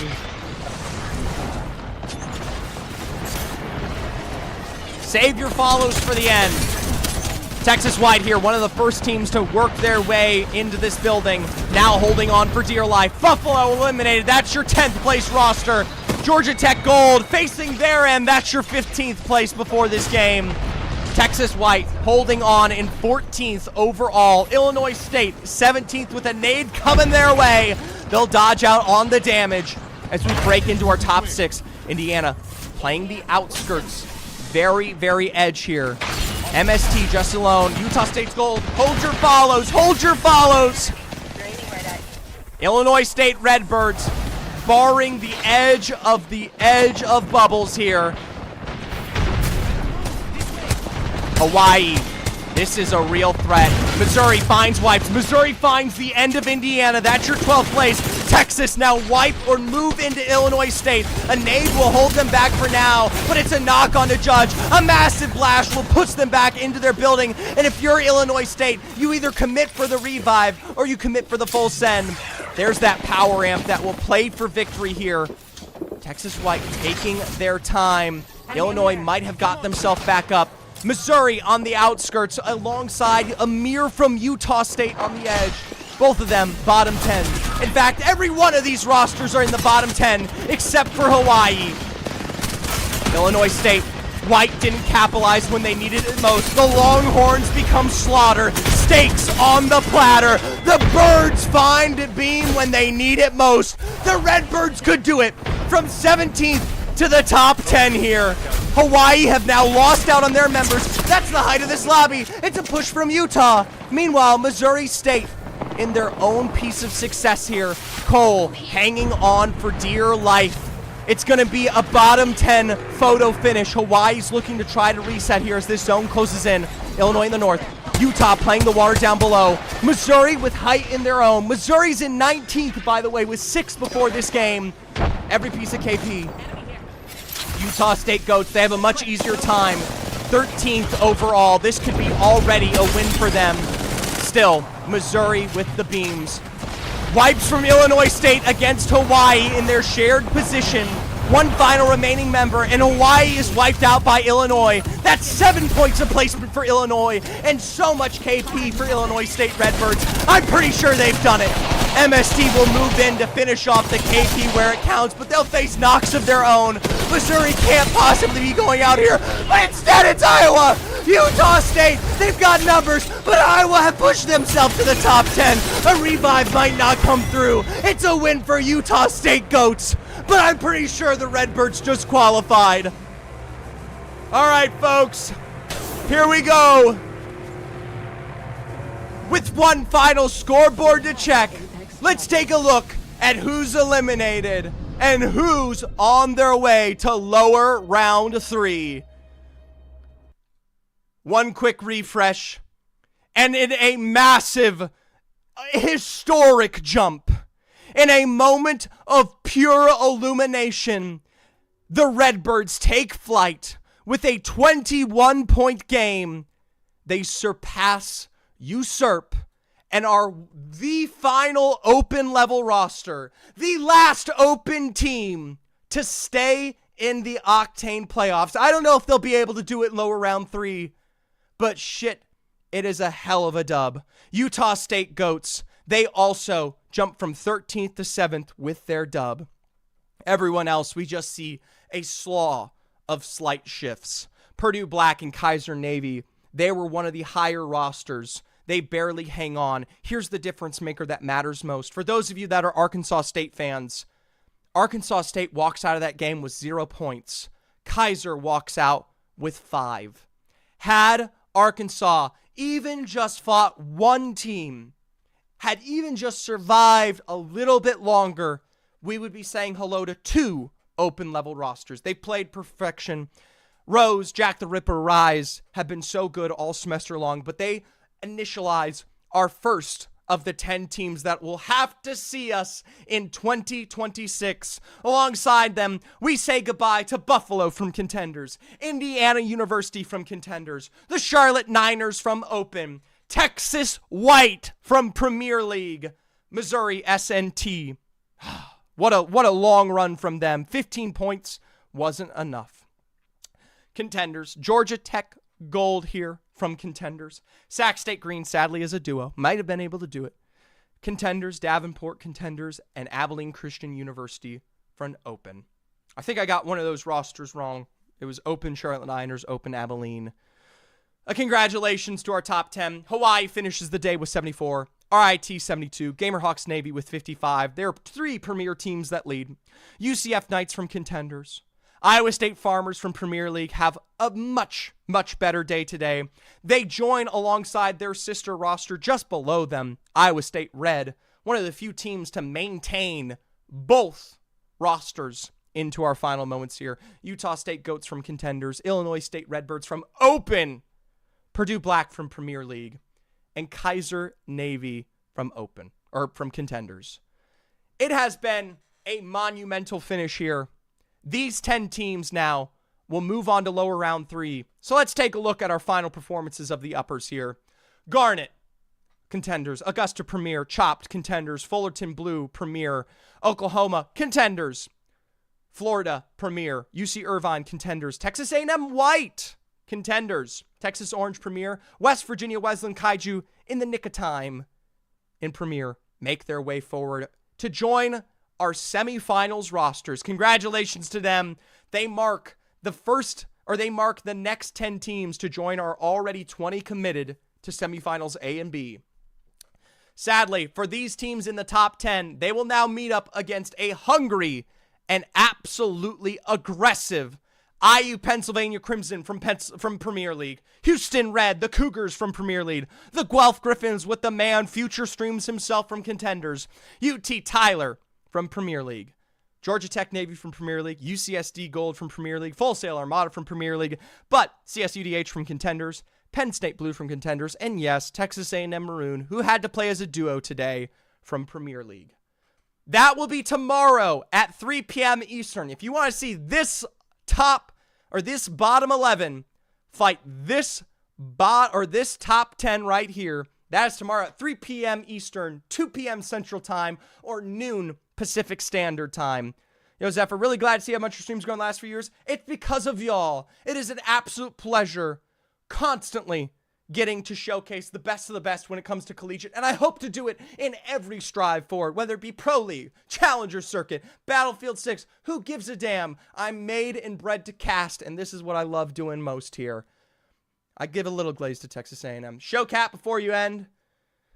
All right, little catatonic moment here. There's Lewis. He turned around. That's my baby.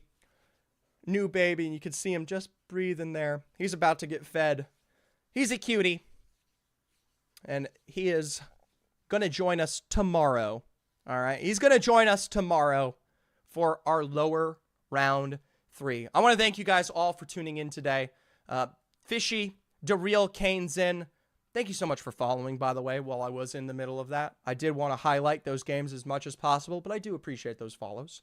And for those of you that subscribed today, Palm, Donut, OY, once again, thank you. You guys are giving us one quick, maybe leap towards some extra gear for Lewis here as we might dress him up as time goes on. So, here's the schedule. Tomorrow, 3 p.m. Eastern, 2 p.m. Central Time, noon Pacific Standard Time. That's when you're going to want to jump in for Losers Round 3. All right? We're going to go on a big break during Thanksgiving, but we'll come back December 6th and 7th for semifinals and for finals of the Octane Collegiate Premier League. Beyond that, December 13th and 14th, I'm running my own tournament. My money and some sponsors' money on the line for a draft-level tournament. All right? Want to see some of these efforts for what semifinal lobbies currently look like? Sure. Send it to me.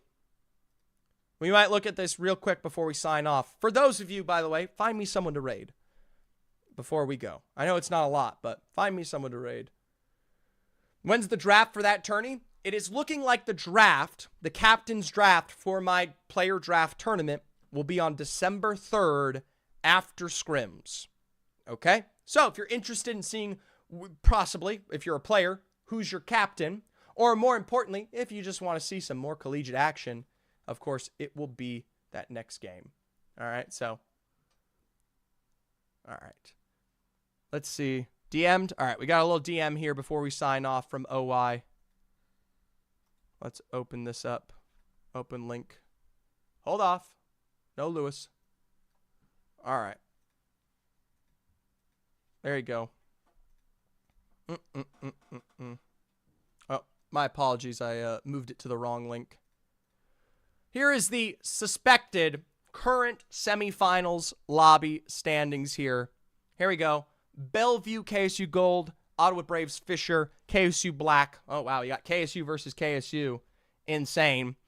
Western Outlaws, Alabama, Utah Valley Black, Minnesota, FSU, Augusta, Fullerton, Florida Gators, Tamu White as a contenders level roster, and West Virginia Kaiju. Of course, Cumberland, Southern Miss, Utah, SJSU Blue, all our premier teams right there. Joined by, of course, Ottawa Gaming Garnet, UCSD Chopped, Oklahoma, UC Irving, all from contenders, and UT Orange. You know, UCSC's still in it. Lobby 2's insane? No. Lobby 1 is insane. There is one contenders level team in Lobby 1. There is 4 currently in the Lobby B. Bro said Lobby 2 insane. Lobby 2 is not insane. Lobby 2 has a broken Cumberland, a decently good Southern Miss, but not as aggressive. They play a pretty smart game. Utah, who is very good. But past that, I mean, we start getting into some messy rosters. Meanwhile, Lobby 1 has full send-your-face Bellevue, previous champions, mega star misplays from KSU Gold, Ottawa Brave Inters, Fisher Esports Inters, KSU Black, who has done so well this year, and then, yeah, the rest. I'm just going to say it right now. Lobby 1, you do not want to be in Lobby 1. That is the get hunted lobby for those lower level teams. Lobby B, at least you kind of have the opportunity to play a smarter game. Okay? That's where I'm at right now. We'll talk about it more when we come back from our Thanksgiving break. But tomorrow, we got lower round 3 first. Say goodbye to Lewis. Say goodbye to Zephyr. I want to thank you guys so much for tuning in today. Tune in tomorrow. I'm going to raid someone here. Let's take a look at who is available. Anybody? We don't have many people left standing to raid. Anybody distinct? Anybody from the collegiate scene? Anybody not from the collegiate scene?